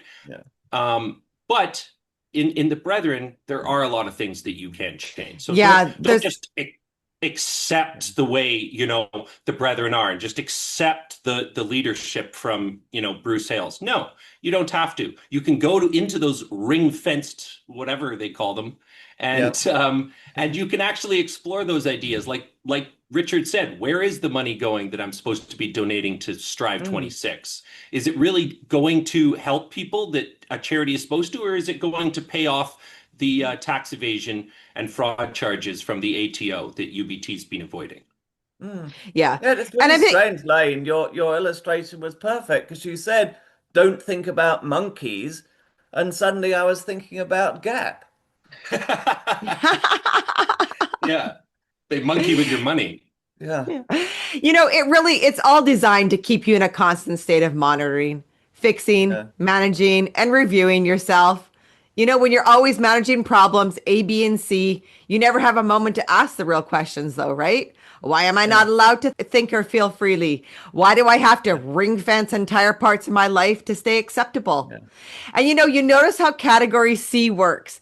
There's very little or nothing you can do. Just turn to the Lord and review it periodically, which is the translation is stop questioning it. Stop thinking about it. Thinking. We do the thinking. You don't do the thinking. And stop asking uncomfortable questions. That's how cults shut down cognitive dissonance. Anything that doesn't fit into the system gets put into category C. Pray it away and never revisit it in any meaningful way. Right? That's happened very much with my own case that we have inside there with Ellen Drever, right? It's like, well, give it to God, give it to the Lord. No, there's things that you can be doing. Yes, you can do that, but there's also action you can be taking. There are things you cannot change, and you should learn to accept. One of them is the weather. Yeah. Just one other thought on the ring-fenced issues here.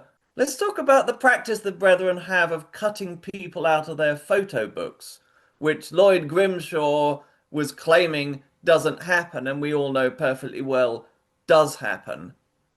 This is a very good example of what they would call a ring-fenced issue, which is that within the brethren mentality, by simply cutting someone's photo out of your photo book, suddenly that problem has gone away. You don't have to think about it anymore. The photo isn't there anymore to remind you of that person.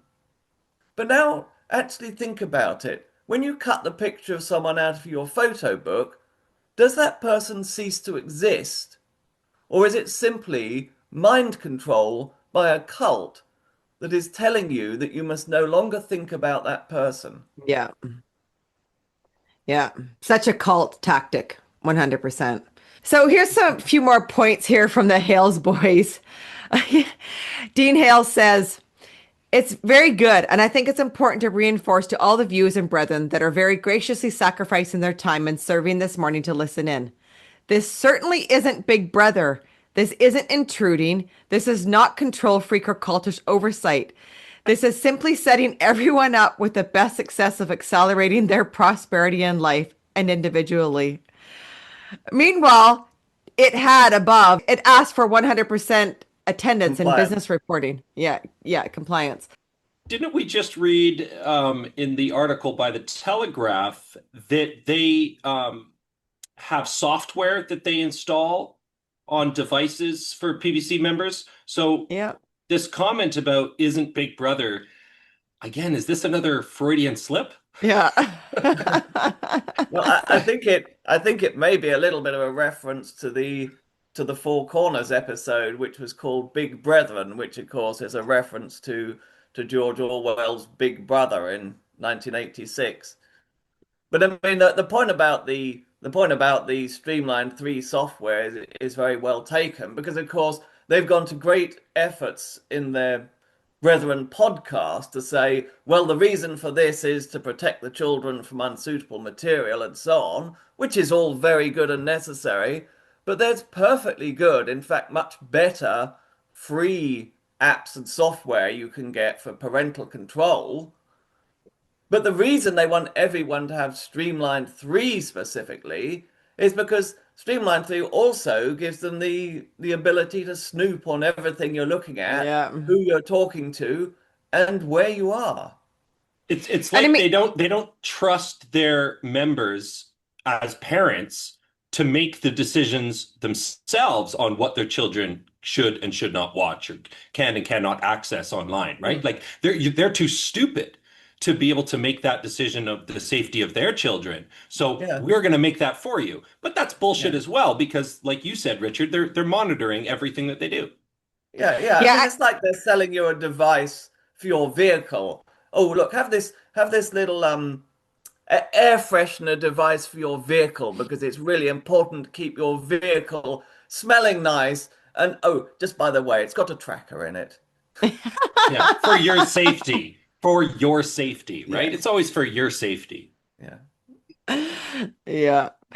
Not cultish at all. Not cultish and at I love all. how he says, this is not control freak or cultish oversight. Yeah. I mean, we should keep it firmly in mind that we should ring fence this idea that they might be a cult. We shouldn't think about the possibility that this might be a cult.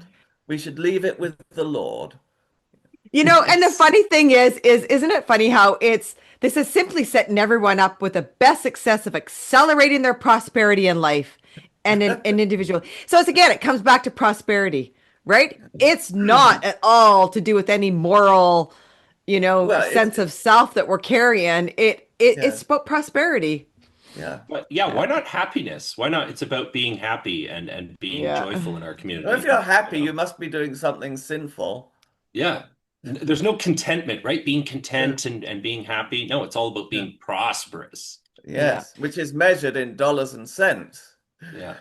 I had a sociology professor once explain it to me, how why sometimes cults like this get obsessed with money and finance is because they associate it with blessing, right? So they go, oh, I've got money now and I'm getting rich. That means that God loves me more than other people, and he's giving me the money so that I can do all this fun stuff, right? So they take it as, as a sign that they're. I mean, God must really hate all those people in third world countries. Oh, yes. Oh, yes. Yeah.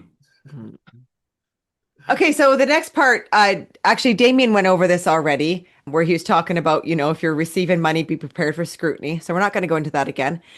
Charles Hales goes on. We live in a world now that's very fast paced. There's a lot of pressure, a lot of stress. There's a lot on. I think it's fair to say that there shouldn't be any stigma attached to asking for help, to reaching out for help for any condition, whether that be medical help or otherwise. You think it's important, Dean, just to take the opportunity to speak to those that are in your area of responsibility, to check in with them, to check if they're okay. And then Dean responds, absolutely, and give them an opportunity to speak in a safe environment, safe atmosphere, so that they can unload if they've got concerns or they need help, and you can point them in the right direction.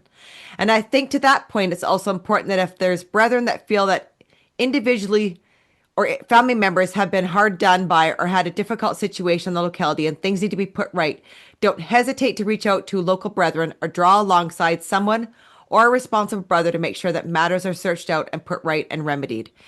I am so glad, Charles and Dean, that you have acknowledged this. This is what we've been asking for. And every single one of us out there, this that you just talked about is what we are all asking for. That's all we want, is to be sat down, asked out if we're okay. What do we want remedied? This is what we are asking for. You're finally, Charles and Dean, you're actually finally saying stuff that we can fully agree with. Yes, to everything that you just said in those 2 paragraphs. Yes. And what I loved, what they said there was a safe environment. Yes, absolutely. Yeah. A safe environment for people to unload, but I'll put a stipulation on that. That doesn't mean a priest.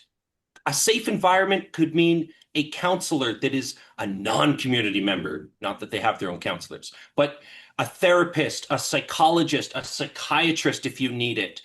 All those types of mental health, right? A safe environment is one that is one-on-one with a medical professional or professional of some kind, right? So that's amazing that they're saying this stuff. This is, like you said, Cheryl, this is what we've been asking for since the beginning. It's also what the insiders are asking for, because I know of plenty insiders that would love a safe place to sit and unload.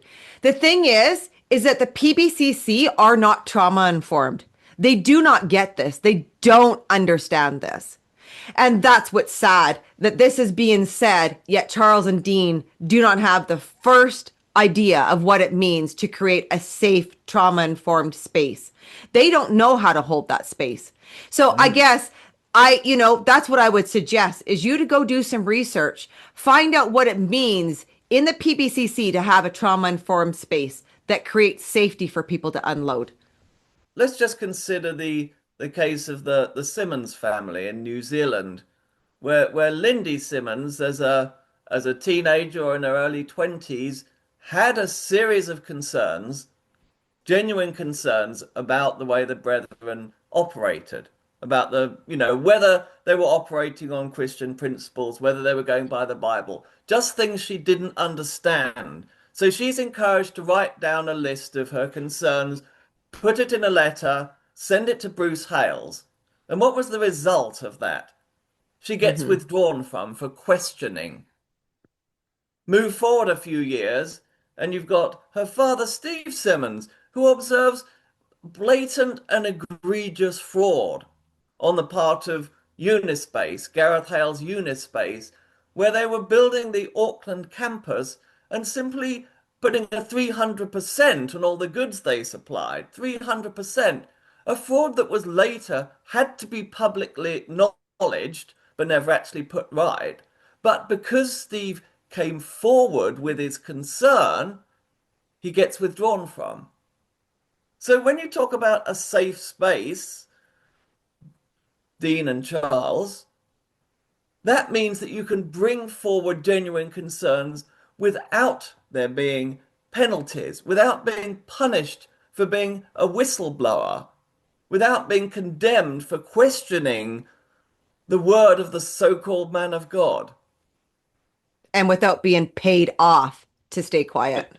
Absolutely. And that's a really good point. Like, because when I immediately thought, when I read safe space there, I thought of members not speaking to anyone else inside the church about their concerns, because to me, that wouldn't be a safe space, right? No. They just haven't evolved to be able to hold space, like Cheryl says, for people and not open their mouths and not use confessions even as a weapon against members, right? So in my opinion, if you're in there and you're looking for a safe space, it's with a professional that's not a community member at all. Yeah. I think you will find the most benefit from unloading on a counselor, some kind of mental health professional that is not in the community. You're going to get the most benefit from that. I don't think it's a safe space to tell your concerns to the church leadership. Right now, they're in turmoil anyway. There's no point. They have no pastoral care training at all, right? I mean, this is what makes them such a horrible and destructive cult, is because they're so greed, power, money focused that their sense of safety is very, very warped. I mean, there's a very interesting example in communist China. I don't know, it was many years ago, where the communist government announced that it was going to invite criticism from its subjects, because communist China was very similar to the Brethren in the sense that you do not criticize the state and the leadership. And they said, we've had a change of heart. We'd invite academics to put forward critiques of the way the government's run. And, it's a ray of sunshine, maybe a little democracy's coming in. So, of course, all these, you Lane's guess what happened. So, of course, all these people kind of came forward into the light and made some very mild and carefully worded criticisms of the Communist Party. A year later, all the people who had come forward and made criticisms mysteriously disappeared, and they were never heard from again. That's exactly how it goes in the Brethren. Like they'll publicly say, we are an open door. Anyone can reach Bruce Hales day or night, 24/7. In reality, it's like, you call and make one complaint or send a letter like Lindsay did, with your concerns. I know Mike Heggie as well. He wrote a letter with his concerns. Did it go anywhere? No, they don't even respond. It's probably shredded instantly. Yeah. I mean, when they say safe space, I think cheese on a mousetrap. Exactly. Yeah. It goes on down here to Dean Hales, where he's saying the situation, and to also we've witnessed, haven't we, on numerous occasions with these men, the creative, unorthodox approach that they can take to difficult matters. As Steve's alluded to earlier, some matters can't be resolved and we've got to leave with the Lord, but there's always another perspective that can be taken to help situations forward. And I just want to reiterate this whole leave with the Lord. In that line, some matters can't be resolved, we've got to leave them with the Lord, is the biggest cop-out of all that they use. That's how they avoid taking responsibility when they've made a mess, when they've hurt families, when they've ruined businesses, or caused absolute chaos. Instead of facing consequences or admitting wrongdoing, the blame gets shifted into the spiritual realm. Suddenly, it's the Lord's matter, not the leadership's failure. And I've experienced this firsthand with my case. We got to leave it with the Lord. And then they wrap this all up in a bow with, there's always another perspective that can be taken. Well, of course there is. Their perspective. Yeah. The one that always protects the leadership, always excuses their decisions, and always demands everyone else absorb the fallout. It's not another perspective. They're just spinning it again to take it away from them. It takes the onus off of them. That one just really frustrated me. I mean, one thing that I really, I do agree with him on here is where he says, we've seen these great men and the creative, unorthodox approach they take. I mean, it is very true. They have a very creative and unorthodox approach to tax payments, for example, and accounting. I mean, creative accounting is something you can ride all over the Hales family. So this next part that I'm going to read, or I'm going to play the audio of this. Here's the audio. So there's been a genuine interest and care in all of our matters and affairs, our lives, hasn't there been? I think a A genuine way we can show that care for others is to have the brethren through our homes and take care of them. I think there was a quote reference in a marriage meeting to stay close to the truth, stay close to the brethren, have your household addicted to the care of the saints, and the Lord will provide for you. I guess in here, I couldn't even believe that they uttered this. I literally could not believe that this came out of their mouths. This line about genuine interest and care in all our matters is one of the most dishonest narratives they push. If it was genuine care, it wouldn't come with strings attached. Real care doesn't demand this type of loyalty. Real care doesn't require surveillance. Real care doesn't tell you who you can have in your home, who you can't. Real care doesn't demand that you have a local business bigwig dictate your family budget and mentor your PPP and 5-point plan before providing help. And then they drop this line. Have your household addicted to the care of the saints. Addicted. They actually use this word and they mean it. They want families dependent, reliant, tied in, unable to function without the community. You guys, this is what a cult is. I don't know. I hope this helps you realize how much of a cult it is. And we don't do this to degrade you. We want you just to see this, how blatantly black and white this is a cult. Yeah, the whole point of this message is to shrink your world. Stay close to the brethren. Stay close to the truth. Just enough to keep you loyal and threaten to take it away the moment you question anything. And it's not fair. I think that they trick themselves into thinking that there's sometimes very basic levels of caring for sometimes the elderly in the brethren, and just their basic levels of care that they do provide to each other is somehow an example of how lovingly Christian and altruistic they are. When in reality, it's like, they'll basically promote John Smith and the brethren went and picked up elderly Jane to bring her to meeting. Oh, what a wonderful, caring community that we have. And in reality, it's like, that's actually just basic humanity.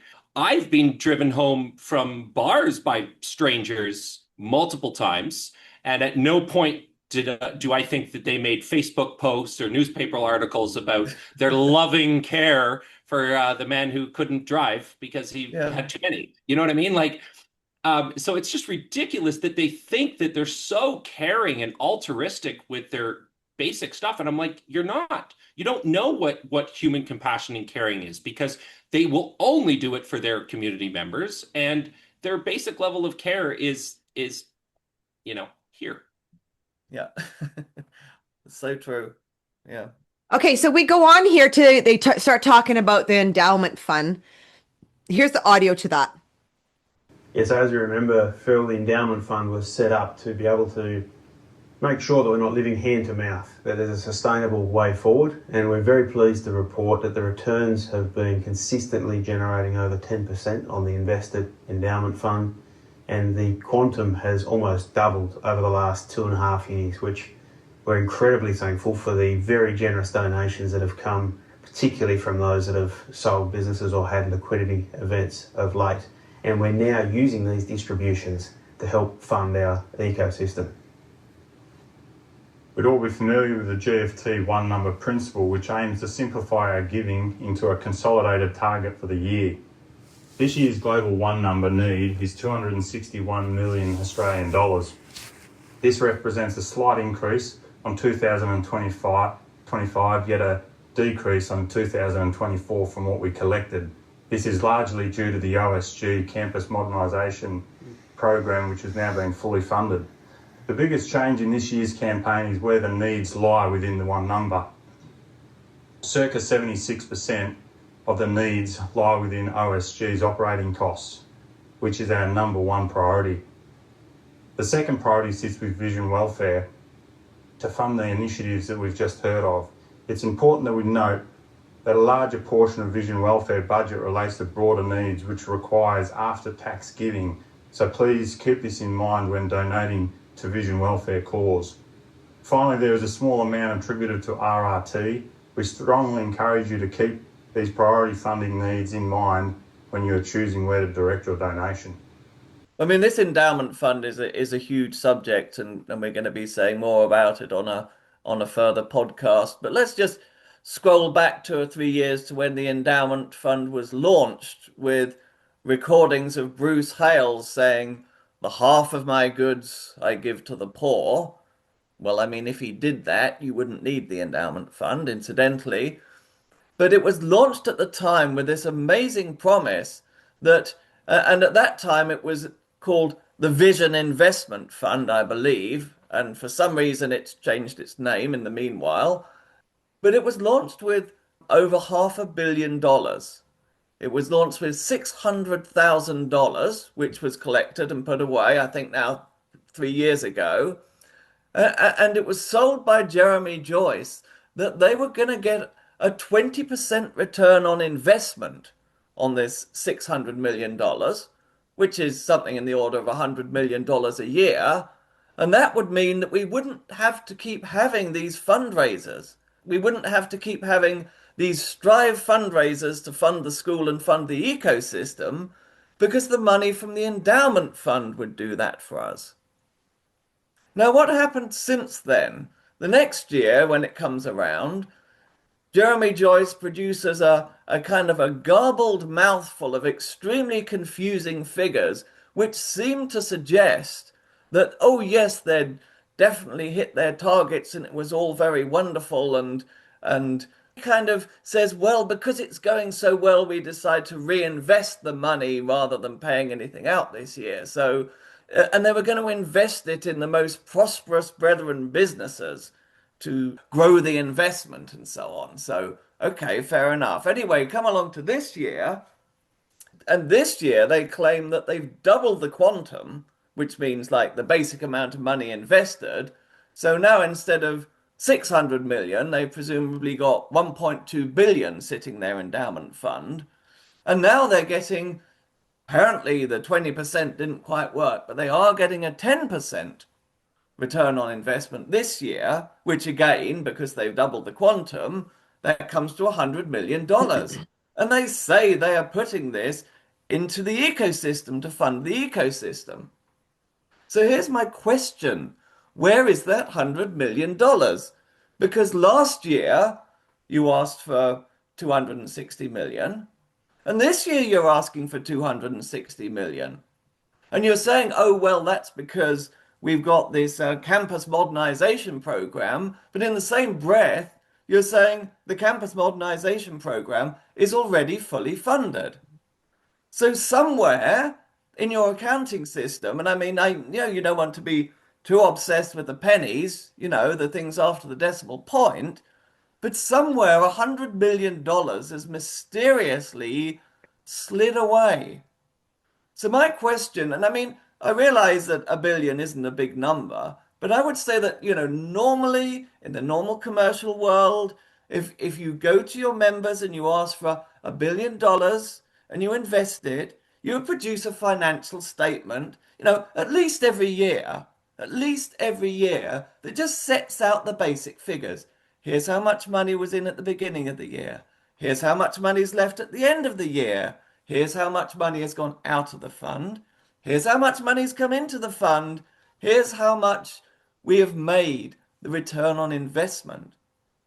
But strangely, this Vision Investment Fund, now known as the Global Endowment Fund, hasn't actually produced any of these little... I understand you're saving paper. I mean, we all want to protect the planet. I mean, God forbid that we should cut down a tree to make paper to print financial statements when we should all be trusting these people who are leading the endowment fund, who are leading the financial investments. They're very trustworthy people. They're not these kind of dodgy people that might get raided by the Australian tax authorities and have to pay out multiple $1 million in penalties and fines. These are trustworthy people. I mean, these are Christians. So why wouldn't you trust them with $1 billion? But I mean, I just want to raise, in this safe space, I just want to raise the question as to where is the $100 million from the Global Endowment Fund?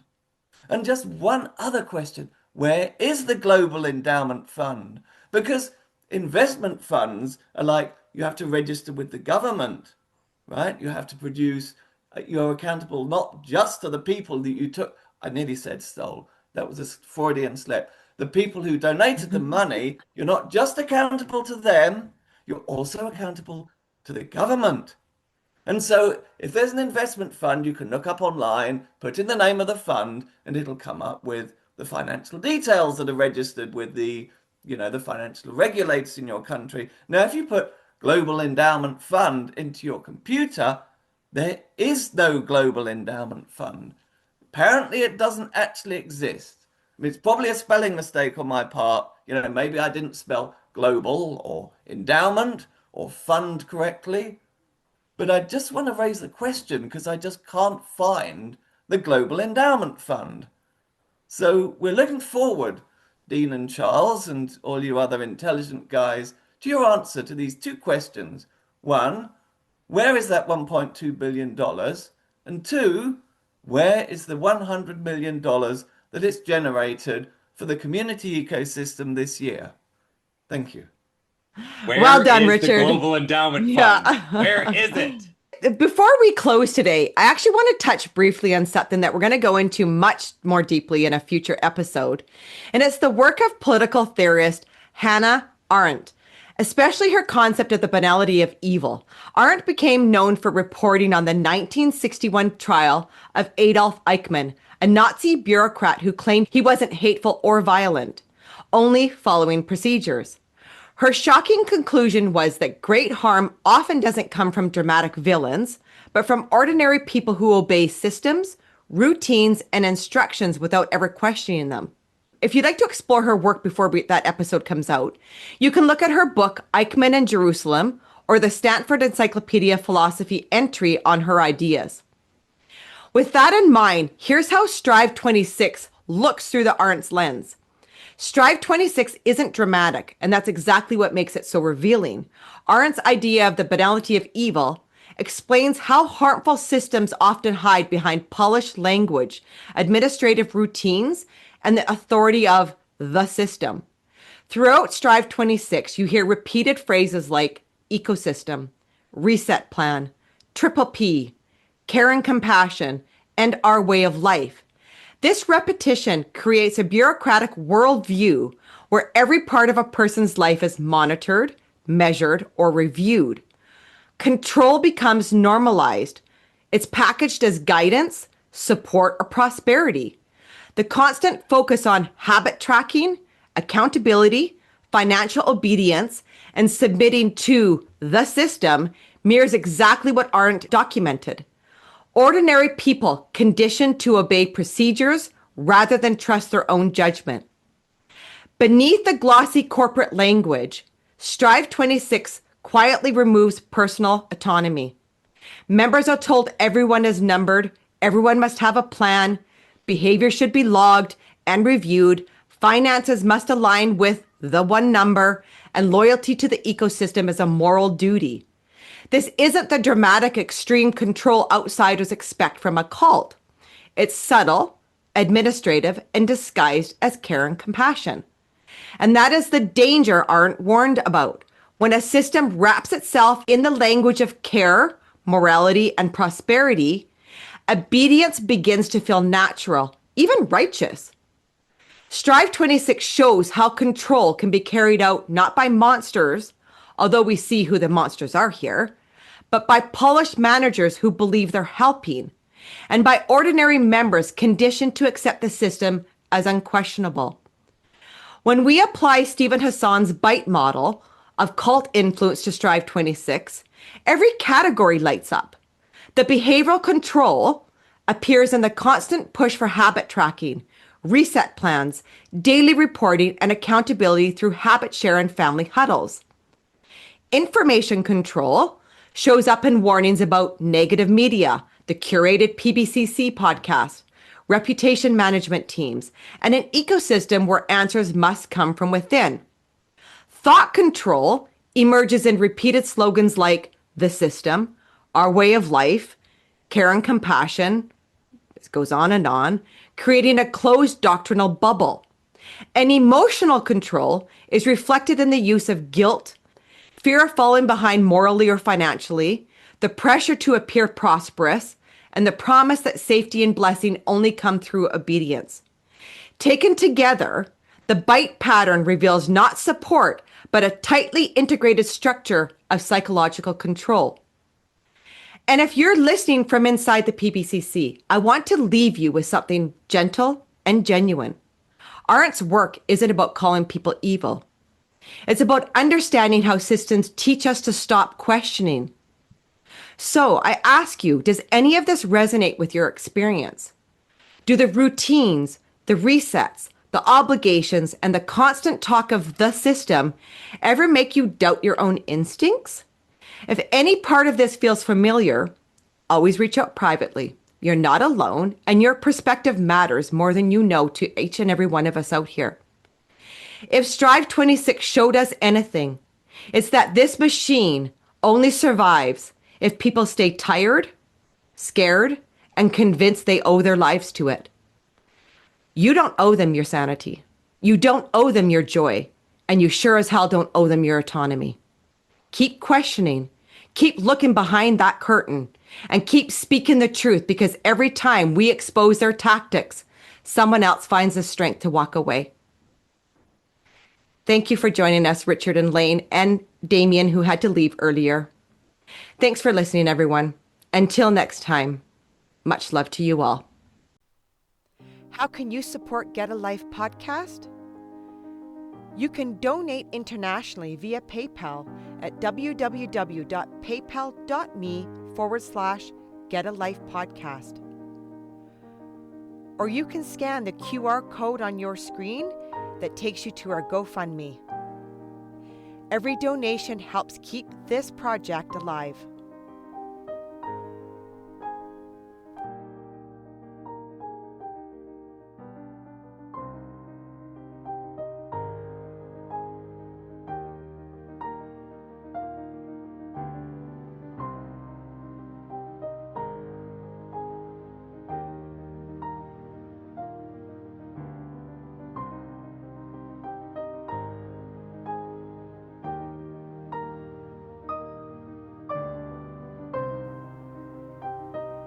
If you are in a high-demand religious group and need help, please go to oliveleaf.network. To share your story or be a guest on the show, email info.getalife@proton.me. You can find all our Get a Life merchandise on our website at www.getalife.net. Please remember to like this video, subscribe to Get a Life, and comment.